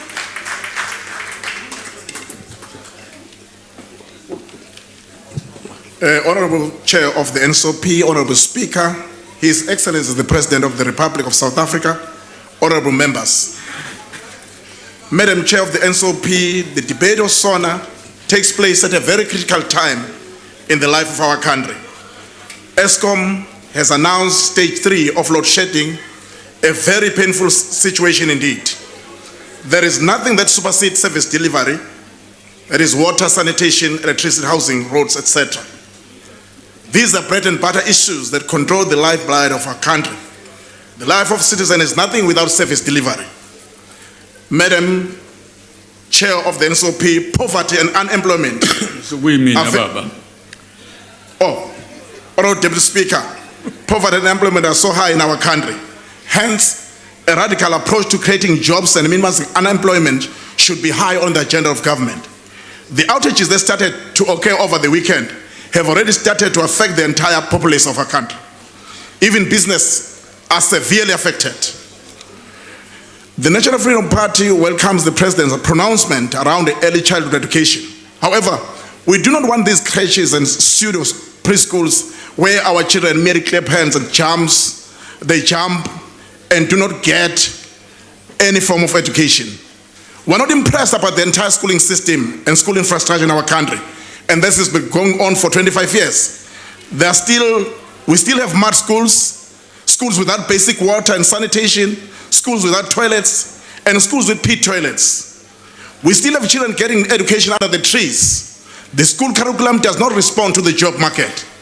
In most rural areas under traditional authorities, there are no clinics, no mobile clinics, no hospitals, and in some instances where there are clinics, there is a shortage of staff, nurses, and shortage of medicine. We need the SAPS centers in rural areas that must be well resourced. We truly welcome incubation of SMEs and budding entrepreneurs, but in rural areas in particular, we don't have entrepreneurial and technologically based and effective TVET colleges. Our people are not sponges, as Paul Freire said. They are not passive recipients. We must work with them and ensure that they get the best. They are active, they are not passive. Thank you, Deputy Speaker. Sitho se hlomphehileng mme Mampuru.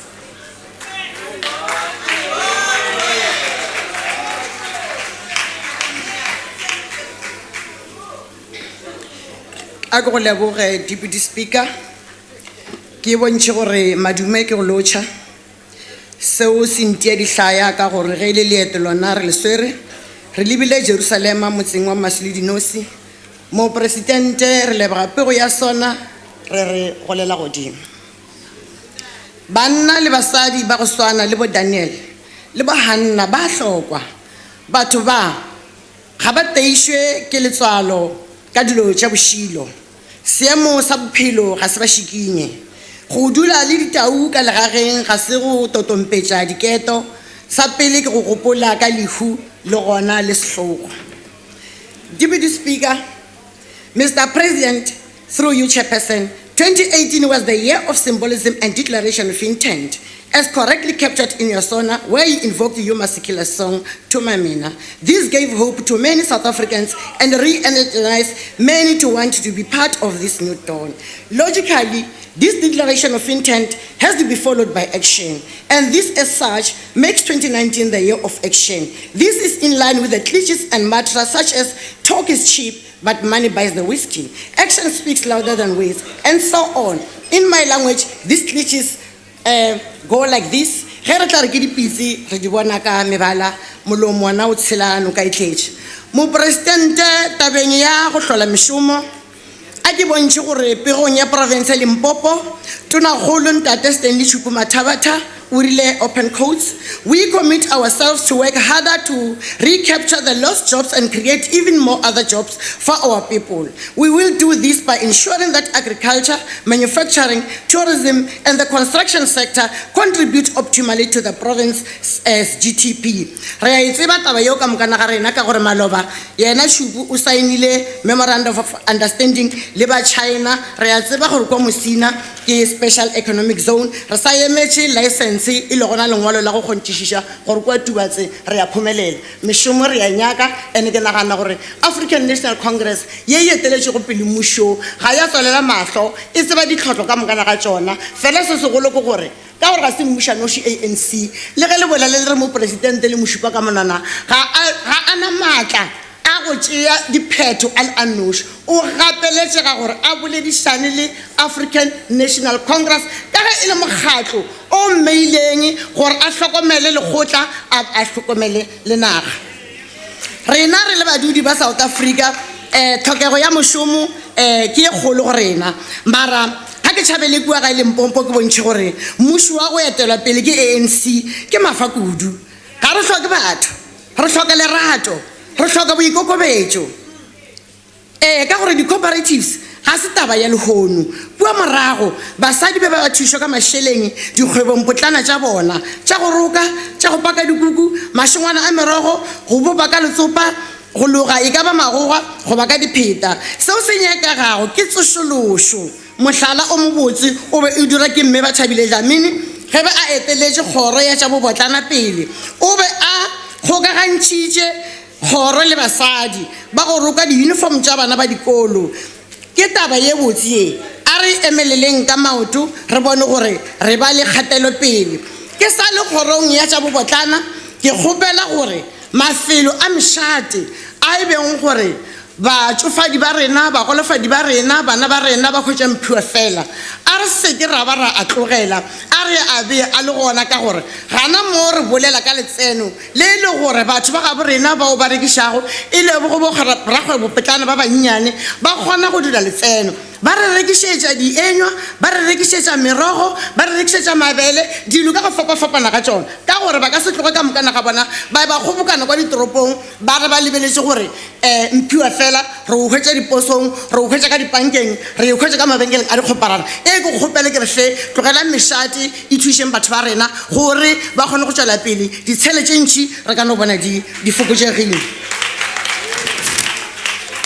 Deputy Speaker a re direng kgweletšo ya go thekga bommakgwebo le borakgwebo ba rena ka go hlohleletša le dikgoro tše dingwe go swana le kgoro ya tša maphelo didirišwa tša go swana le tša ka marobalelong re a tseba ka moka gore kwa dipetlele re ne le dilakane re ne le di-night dress re ne le dibijama re ne le mesamelo re na le duvet a re kgokaganyeng kgoro ya tša maphelo le di-cooperatives tša rena le di-SME tša rena e be bona ba re direlang go fokotša morwalo o mogolo go mmušo gore re kgone go itirela le rena re kgone go tšwela pele jalo ka batho re seke ra re ge re dira tše ka moka ra lebala gore kwa Mopane go na le marula a ntšha morula dikoko di gona di ntšha moko re tlo kgona go tšwela pele ka tšona sa rena ke gore na tsela ya gore re bone gore re ya di-professionalize ke ya mohutamang re kgone go di rekiša ka re ya sa tsebe gore mohola wa morula a ke tsebe mara marula ko mo botse ge le ka lebelela ka moka ka nakong ya morula a gona lelapa le le gore le dula le nyamile malapa ka moka gona a dula a thabile ka gore morula wa matlafatša a re yeng makhwešeng tlhotlo e gona Deputy Speaker kwa makhwešeng ka gore dinyakwa tša makhwešeng a di swane le kwa dinagamagaeng ke bontšhe gore a ke re makhwešeng o ka se rue kgomo o ka se rue kgogo o ka se kobare wa pudi jalo se se re šalentše gore re santse re dire research re nyakišiše gore na a bo rakgwebopotlana le bommakgwebopotlana ba ba dulang kwa makhwešeng se re ka ba direlago sona se ka ba golang gore bophelo bo kgone go tšwela pele ke taba ya mohutama ga ba swane le rena kua gae rena re lema merogo re rua dikgomo re rua dipudi re rua ditonki ke tše dintšhi tše le gore na re ya kgona go diphediša ka tšona mara kana tšone erieng kwa makhwešeng re o lebelela gore na batho ba rena ga se ka moka batho ba ba dulang kwa makhwešeng potla ya bona e tletšego mo ba ka kgona go diphediša ba bangwe ba ile kua ka mabaka a go nyaka mešomo ba bangwe ba ile kua ka baka la go iša ke bana ba ba šile ga go sana letseno a re hlokomeleng tabe re kgone go bona gore ka nnete inequality re katana le yone ga ke šetse ke bontšhitše mo gore e nngwe gape tlhotlho deputy speaker a se gore ditaba tsa rona ga di sepele gabotse re sepela gabotse e no ba e le gore tše dingwe re fihla mo re iketlang ra se ke ra ba ra lemoga gore go sa di tlo di direla ditlhotlho a ke tsene ka tabeng ya tendering outsourcing ge ke be ke bontšha gore bokgoro tša maphelo kgoro tša bobotlana di a dira a re tlhotlheletseng tšo dikgoro gore kgone go swana le ka mo lefapeng la procurement re tender nna ke be ke duma gore batho ba re ba beang mo di-committing tšeo ba se ke ba dulela sa ruri go fitlhela mo motho a rego ke tlwaetse plasa ke language ya strateng ke tlwaetse plasa ke a di tseba di kgona tše ka mokana ka tsona e diro so ka re motho le kgone ge re mmaile mola go advertising re tšee matšatšing a re mo tšee re mo iše shortlisting re tšee matšatšing a re mo iše kwa re tsebang gore re a site inspection re tloga re fihle re ae ka appoint ka re ge re ka bea batho pleke one re tlo dula re bolela ka corruption go fihlela e tla dula e le lenaba la rena le le gore ka se gore feditše go bolela ka lona ga re tla ka creation of industrial parks for township and village economic development juju nna mo le wena re santse fo betha matsogo a kere nna le wena a re bethe matsogo honorable Julius Malema ka gore mopresidente o tloga a bontšhitše gabotse gore re ya reconstructa and o identify le sešego a kere o bona sešego kwa re dulang kwa be go no ba di-white elephant jale go raya gore president o re phantse ka di-white elephant phantse pele ka reconstruction and development pele re swanetse gore re thabele taba e re kgone go tšwela pele o boletse mopresidente Cyril Ramaphosa malaba fa re gantšha ka sešego sa majatladi a re tlogeng dikudumela le Jehova o re o tlo ja samphufutši wa phatla ya gago mešomo ANC e rele lesaka ya le go gobiša e tlo re hlolela mešomo a re tšweletšeng bokgoni jwa rena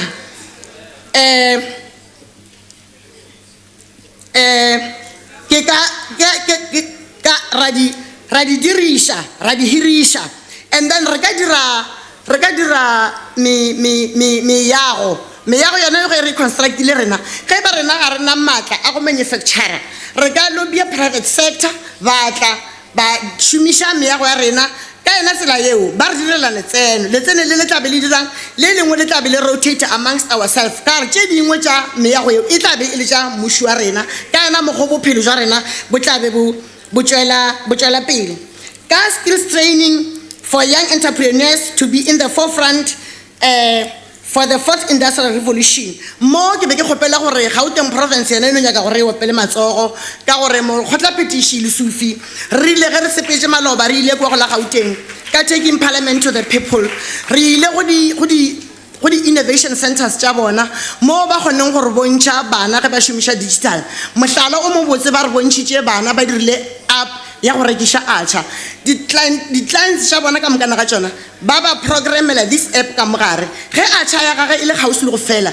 o ne o bolediša founu ya gage ya fihla kwa go bona ya tseba gore strateng se so nomoro ntle mohuto ke ga mang re ilo deliver atšha go swana le ga re sa hlaka re sobelela re ya kgole le kgausi re lo latelo tšeo ke dilo tše di botse tše le gore rena re a thaba re le badudi ba South Africa gore mmušo o eteletše go pele ke African National Congress o re swaretše dilo tše di botse a re tlogeleng go fela pelo Roma ga ya go ka letšatši ka leteng šita le ngwana ga ya le ka modimpeng a re go dula ba belegwa ba bolela sepela ntho engwe le ngwe na le di-stages tše di sepelang gore e fele mafelelong e le yona re ile kwa kgausi le university ya Wits re hweditše bana ba dira taba ye botse e re boneng re le sect committee re ile kwa Indonesia ba ka ntlhatsetša maloko a committee ka taba yeo go na le lebokisana le swana le lona le o ka re ke ATM balwetši ba di-chronics a ba sa fola di-line sa bona ke gore ga ba fitlha kwa ba mo file secret number wa kgotla ke mampuru wa e tseba namile lebati le a bulega mampuru kuka se leng sa gage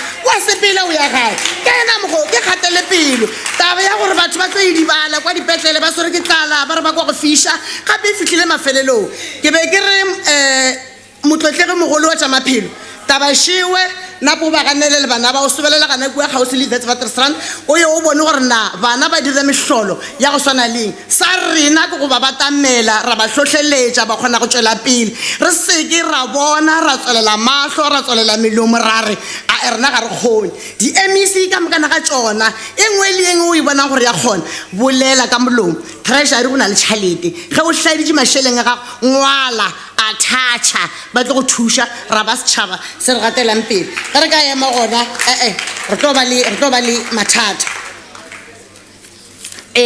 awa baswa ba ithuta ka nnete a re tlhotlheletseng bana ba rena gore ba kgoneng go ya dikolong gore e tle ebe bokamoso yo makaone mo go local economic kwa ditoropong a re tlhotlheletseng mmušo wa rena wa selegae go bona gore borakgwebe le bommakgwebo ba egele mengwakwana ye ya go bolokela le go šireletša direkišwa tša bona re a tseba ka mokana ga rena ge re ka toropong kwa limpopo kwa polokwane bommakgwebopotlana ba rena ba šie dilo tša bona mo distrateng ba di epeša ka diseile re be re duma gore taba ye ga e fitlhe mafelelong ba agele mengwakwana ba tse gore ka mo ke bobolokelong jwa dithoto tša bona ba ageleng mengwakwana e mobotsana ba tse gore mo nka kgona go ya pea ka re batho ga re swane di-diet tša rena di fapane le malwetse a re soro ga fapane a mang a nyaka gore re latlhele bogobe ka gare a mang a ne kgotsofatša gore o jile ntengwe lengwe ba kgone go itirela dilo tša go swana le tše dipelayelo diratharato le tše ka mokana ka tšone di tlono fela mara ke sa na le kgolofele ke le TK Mampuru gore mmušo o eteletšego pele ke African National Congress never tells lies a ke gopole sa le ke belegwa nna sanka ka hwetša maaka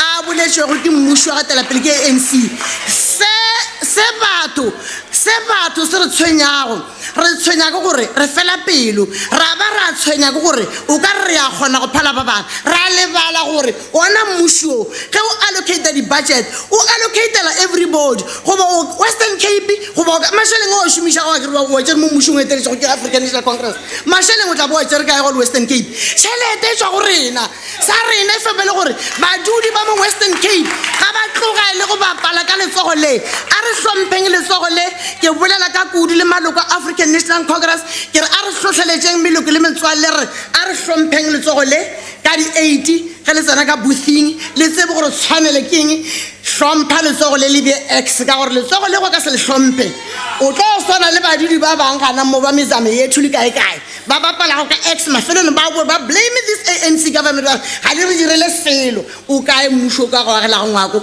wa ba go agela le botshwamare wa go neela metsi wa go tšhelela motlakase wa go išetša ngwana sekolong wa ba go neela tša maphelo kganthe ANC ke mana sentse ga e blame gana mo ga go gana mothano lo malokelo ra ka blame ANC government ga go gona le moteng a ke bontšhe gore mopresidente le a bereka le komiti ya lena statistics South Africa e bolela gore taba ya tlhokego ya mošomo e dropile ka 27.1%.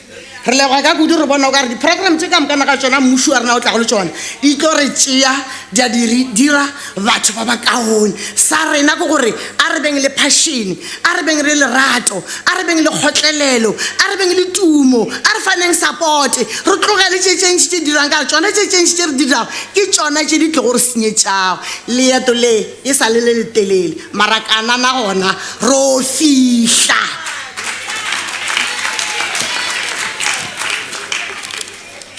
mopresidente a ke fetše ka gore šikiša dira le molao ba re mpha kwa tšona ke metsi motho wa go khora a nagane gabotse motho wa khošene mara go ka di fa bokoma wa re tšea metsi šia bokoma bo fa energy bo tliša lenyora metsi a tsena ka gare leeto le re tlo kgona go le sepile mara ge re ka tlatša ka mo re tlo palela ke leeto wena di šikiša mpha ka tšona ke metsi gape sa bobedi ke go thuše ke nako ya go e fedile mme tanki strategy and tactic a sa thoma lehono a ke bolelela mafela ke re Moses a tlo šala a savor the Israelites honorable member order nako e fedile mme a re eketse theoa mme tanki honorable Holomisa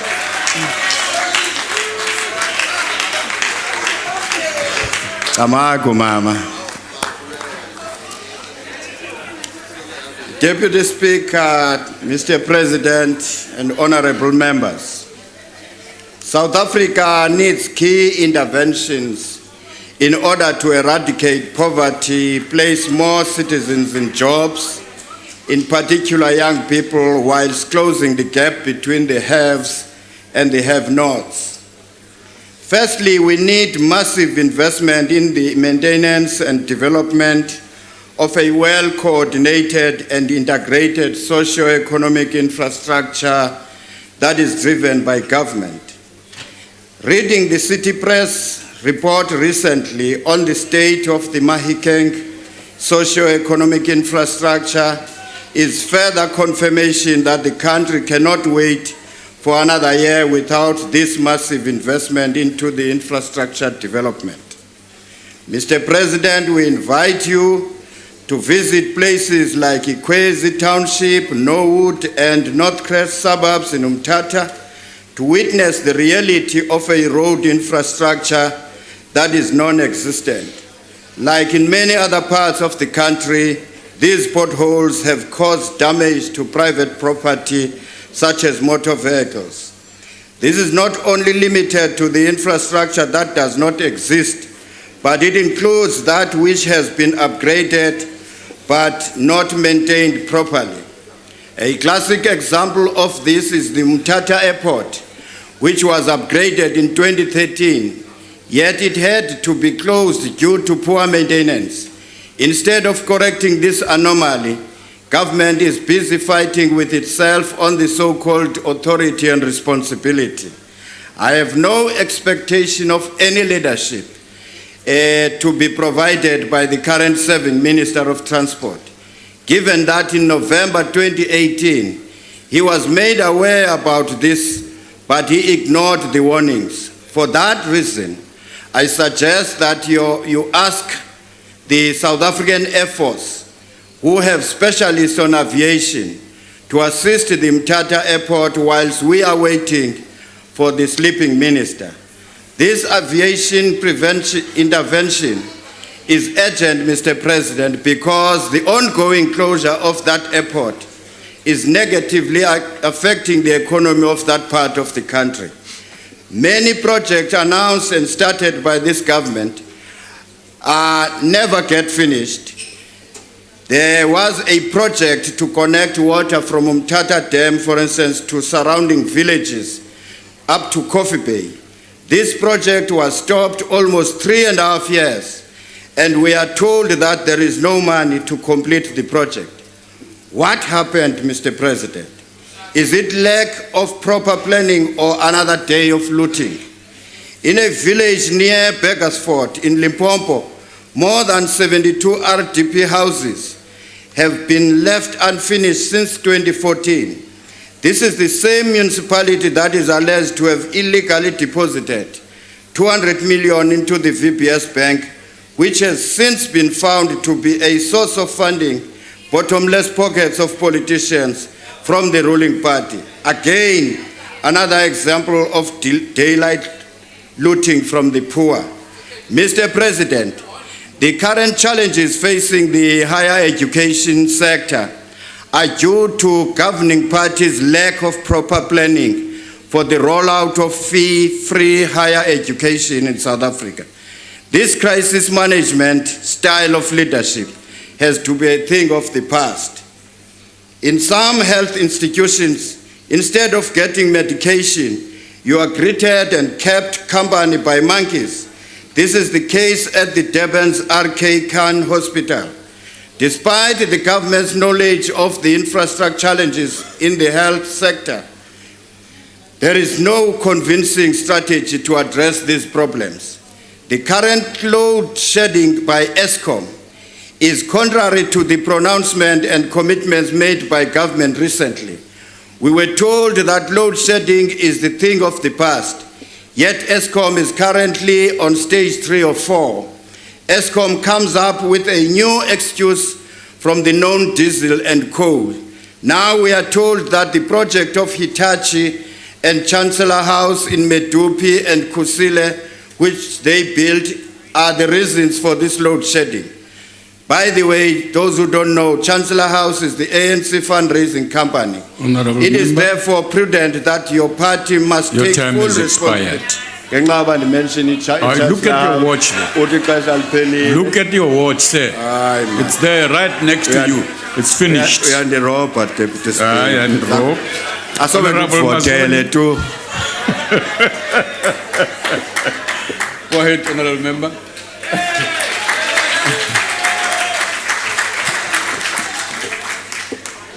House Chairperson, Mr. President, fellow members of Parliament and ladies and gentlemen. It is now 2019, 11 and a half years since the construction of the Medupi power plant started. It is now 2019, 10 and a half years since the construction of the Kusuli power plant started. And yet, the entire country was plunged into darkness with Eskom implementing a drastic stage 4 load shedding program just yesterday. 6 units have suddenly gone offline, which is absolutely unheard of. This has now been moved from just an Eskom problem to a national South African problem. All of South Africa will be affected by a collapsing Eskom, putting our entire economy and millions of jobs in jeopardy.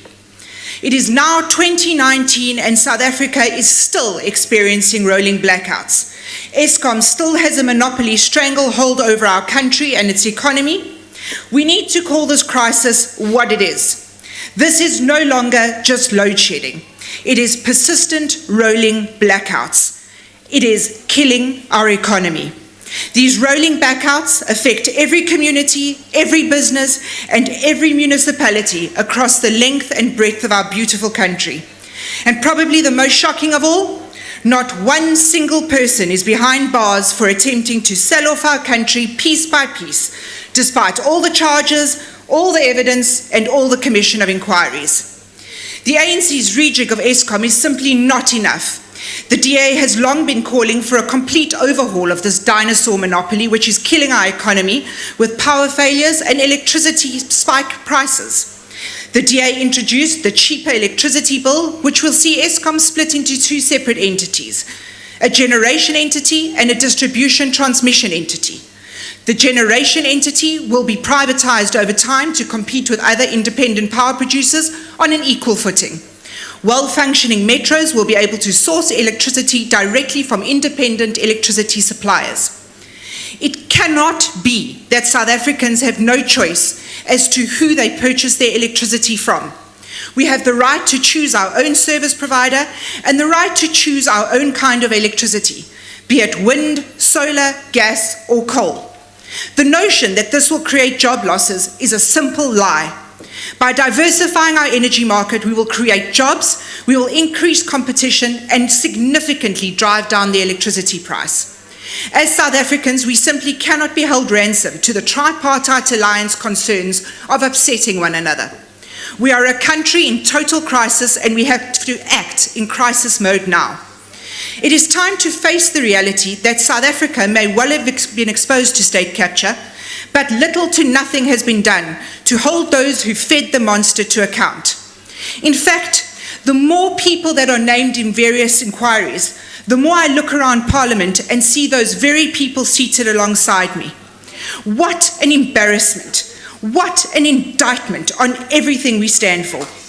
Madam Speaker, I am here today to ask the President not to send these criminals to Parliament, but to send them to jail. When last we met on this same forum, I asked the President to remove the then Minister of Public Enterprises, Lynn Brown. I, together with millions of South Africans, heaved a sigh of relief when he announced her removal. Little did we know that she was just the tip of a corrupt iceberg, and that we, the people of South Africa, were headed on a direct collision path with this iceberg. There is no longer any doubt that the tentacles of the state capture monster have reached all public enterprises, all state departments, and every level of government. State capture is a disease that has infected the entire nation. Thankfully, there is a cure. And Mr. President, it works fast and it is a prophylactic for future infection. It is called a jail sentence. We ask of the President, do not send these criminals to Parliament, send them to jail. Deputy Speaker, there is nothing quite like a witness in a box singing like a canary to get criminals worried. What we have witnessed at the Zondo Commission into state capture is nothing short of astounding. And I feel like I know my way around certain ministers' homes. We know what meat they enjoy, and more particularly, what their tipple of preference is. Mr. President, may I suggest that when these certain ministers who have a penchant for a certain brand of blended whiskey come knocking at your door seeking re-employment, you just tell them to keep walking. In these very benches sit ministers who are accused of literally accepting bags of corruption money. Now, one would think that when the designer house Louis Vuitton released the never full model of handbag, this crime and corruption was not the intended use of the bag. And we laugh, and we scoff, and we're shocked. But here sits the minister. The question now is, what exactly does it take to get arrested for corruption in South Africa? Mr. President, we ask you, do not send these people to Parliament, send them to jail. Our hopes now lie in the office of the National Director of Public Prosecutions, and we hope that the new head of the NPA takes her orders from the Constitution and the laws of the land, and never again from politicians or families flying in and out of Dubai. It simply cannot be that state capture was executed under the nose of the executive without every single one of the members knowing exactly what was happening. The new dawn is nothing more than the same old wine just being served to us in a brand new bottle. I have personally laid charges against the likes of Brian Molefe, Machele Coco, Trillion, SAP, Just Coal, McKinsey, the Bank of Baroda, the Gupta brothers, Duduzane Zuma, Jacob Zuma, and Minister Nomvula Mokonyane, and the list just goes on. We need to see some high-profile arrests. We need to see some assets being seized. And while we're at it, let's take away a few passports to ensure that no one can flee prosecution.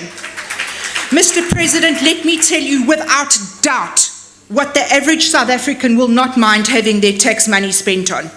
It is a new wing of the CMAX prison at Pretoria Central dedicated to those who tried to steal our country. Mr. President, on behalf of all South Africans, I actually beg of you, don't send them to Parliament, send them to jail. I thank you. Honourable Minister of Trade and Industry. Thank you, Deputy Speaker, Mr. President, honourable members. As we enter 2019, we do so conscious of the fact that many commentators, analysts and international organisations are warning of downside risks that could constrain the prospects of global economic growth this year. One of the areas where we've already seen the impact of this is in the area of flows of global foreign direct investment. Last month, the United Nations Conference on Trade and Development released its World Investment Report for 2018. This report pointed out that global FDI fell last year by 23% to 1.43 trillion US dollars. Greenfield investments that year fell by 14%. I make this point because it highlights the scale of achievements which were made under the leadership of the President in the investment drive. Against the background of falling FDI globally, the very same UNCTAD report reports that FDI in South Africa went up from 1.3 billion US dollars in 2017 to 7.1 billion US dollars in 2018, an increase of 446%. Indeed, what we managed to do through the investment drive was to buck the international trend. Given that stress-tested figures from the investment conference record commitments of 290 billion, which translates to about 20 billion US dollars, this means that in a very few short months, Mr. President, your investment drive has succeeded in achieving a remarkable turnaround, not just in sentiment, but actual concrete action by both foreign and domestic investors. As you indicated in the Sona, Mr. President, Investment South Africa and the investment envoys are monitoring and working to ensure the implementation of the investment commitments. I'm happy to be able to report just a few of them. Vedenta, at the end of this month, will complete and open phase 1 of its Black Mountain mine in the Northern Cape, which is an investment of 350 million US dollars. They will enter into phase 2, which will see the construction of a zinc smelter and possibly also of a fertilizer plant. Amazon Web Services will this year open the 3 sites for its project here in Cape Town in the Western Cape. Mara Phones will open its plant in the Dubai Trade Port in KwaZulu-Natal even before the end of this administration. And we expect the same by Procter & Gamble with its 300 million rand extension of its factory to supply feminine hygiene products, also taking advantage of the zero rating and the program to roll these out. Hisense will expand in Atlantis, Defy will expand in Isitebi, in KwaZulu-Natal, and these are just a few of the examples.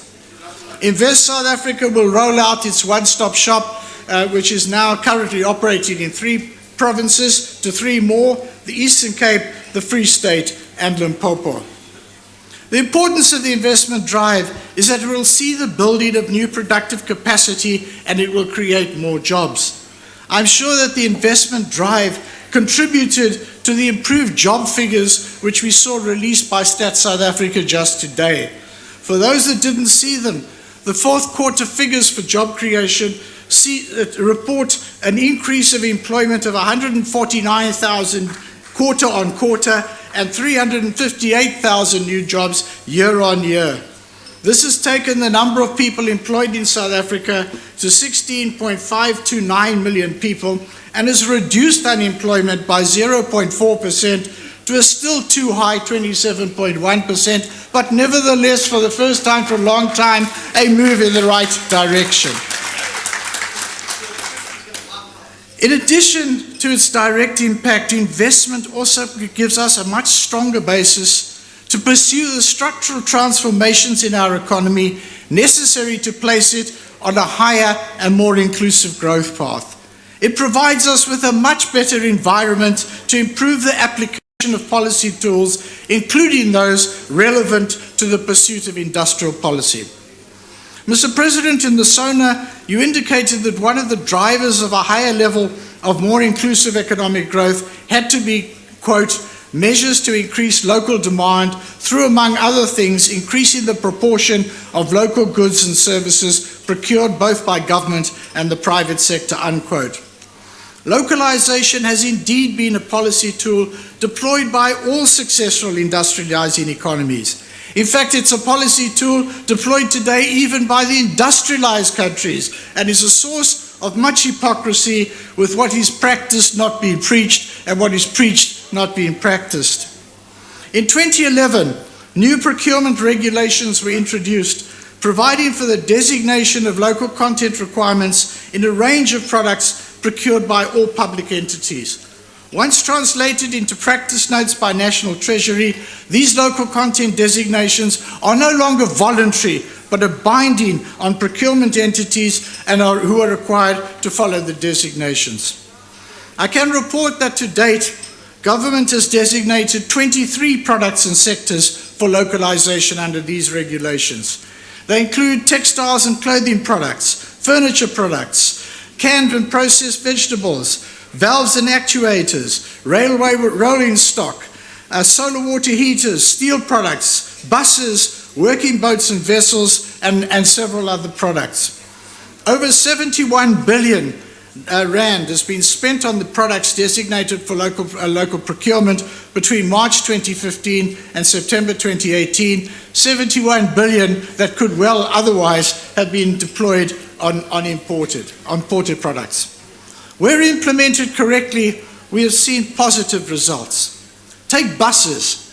In 2010, all buses that were procured for the 2010 FIFA World Cup were fully imported.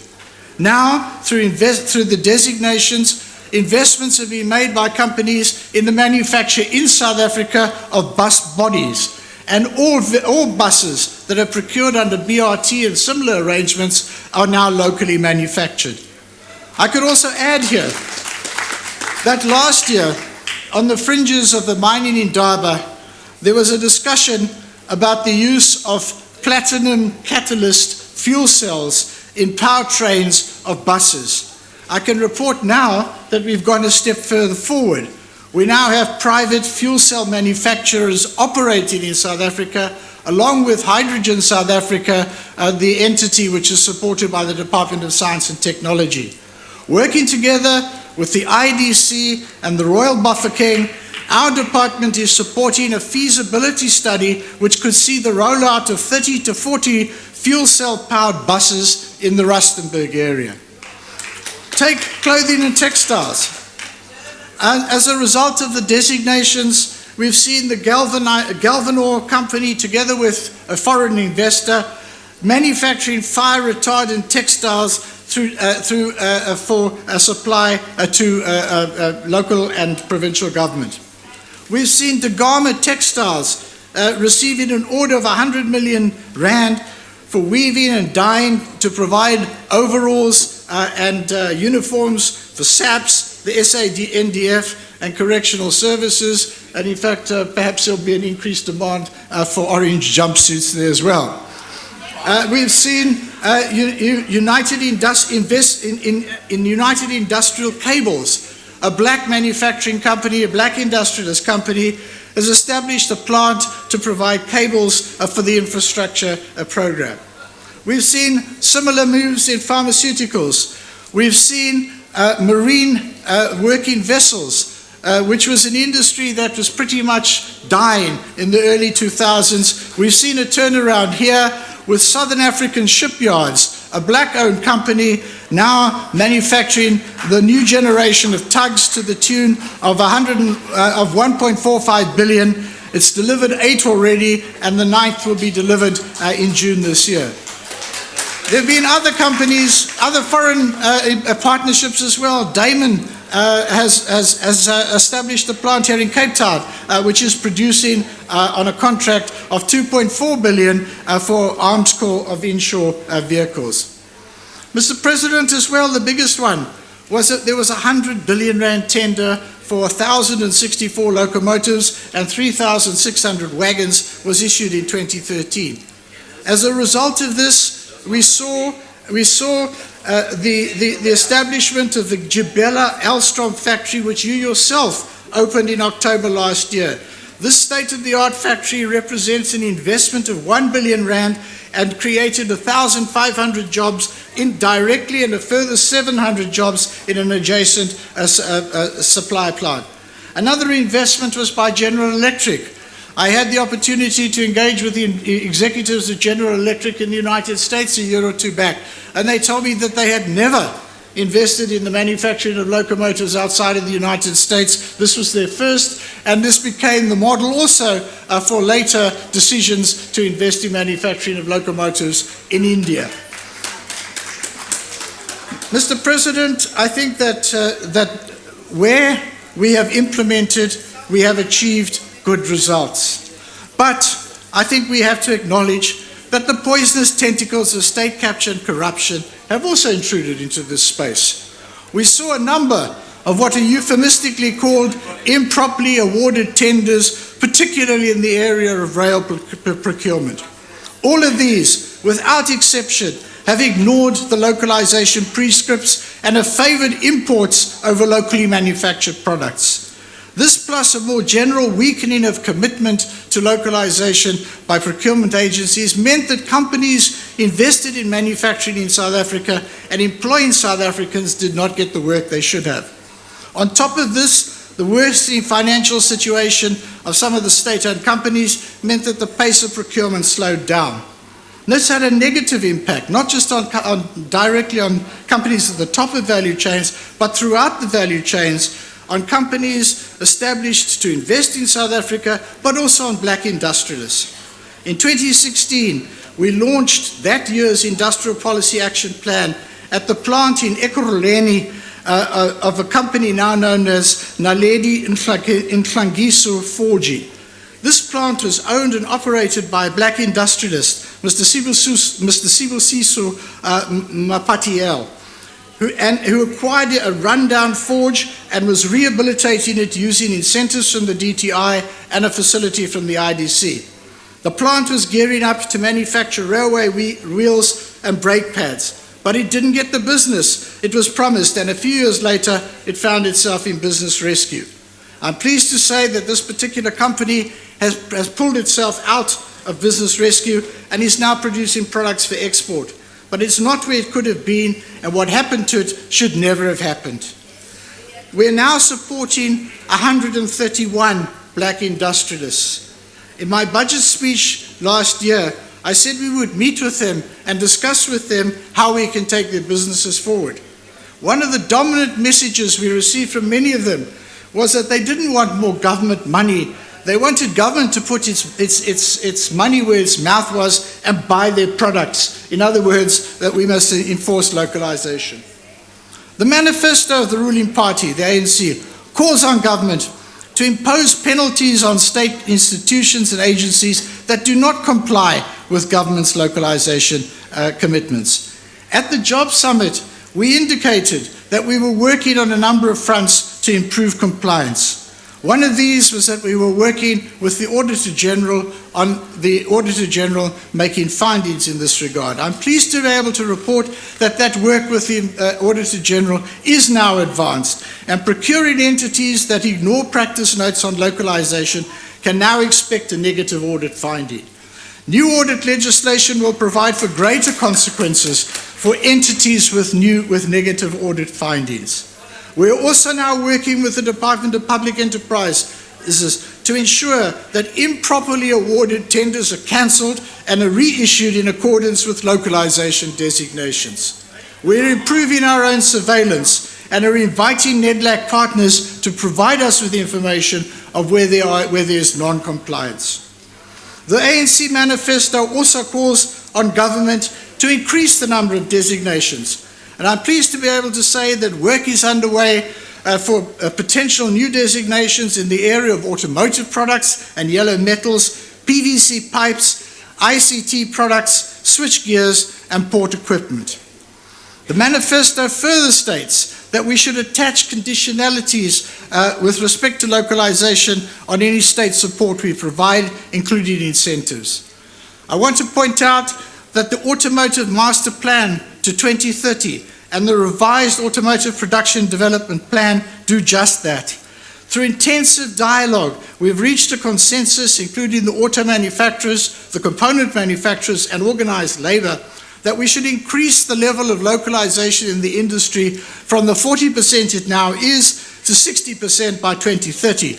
And as a tool to get there, we've all agreed that we will change the value-added allowance to a value-added localization allowance, which will mean, after an appropriate phasing, that there will be less benefits acquired unless the companies increase the level of localization. Coupled with the BE requirements for supply chain support, this should allow the entry of many more black industrialists into component manufacturing. Mr. President, I can go on, but I can't. I haven't got time. Our overall assessment in the 10th Industrial Policy Action Plan is that where we have acted purposely and in consultation, we have seen results. An example is the Automotive Master Plan. I can say that we are hoping to conclude a proposal which will be presented to the next administration for a similar master plan in the area of retail, clothing and textiles. We're not at the scale we need to be at. We have not yet decisively warded off the threat of deindustrialization. We're not yet at the point where industrial development contributes what it should do to placing us on a new growth path. We've indicated the issues, insufficient coherence and common purpose across government, and issues like high administered prices. Mr. President, I don't think anybody can have said that your speech did not indicate that we are better today than we were yesterday. If we follow through the measures you've indicated, I'm sure that tomorrow we'll be even better than we are today. Thank you very much. Honorable members, there will be a break which you deserve for the next 15 minutes. Bells will be rung to remind you to come right back. Thank you. Enjoy your break.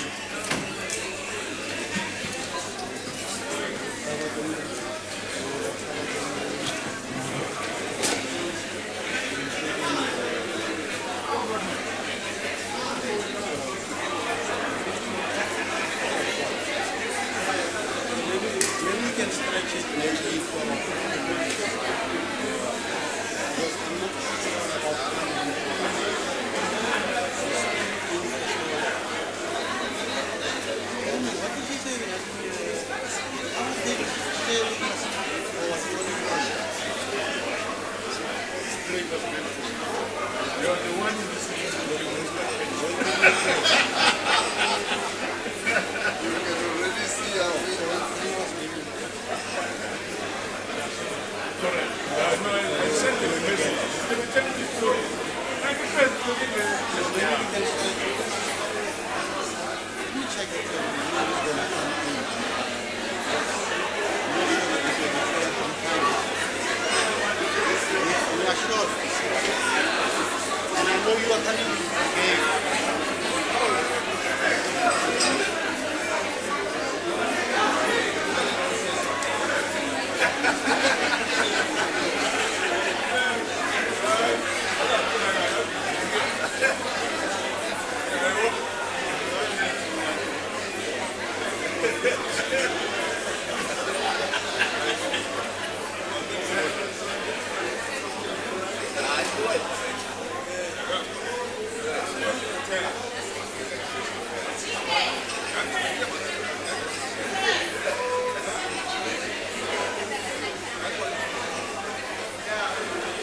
But I think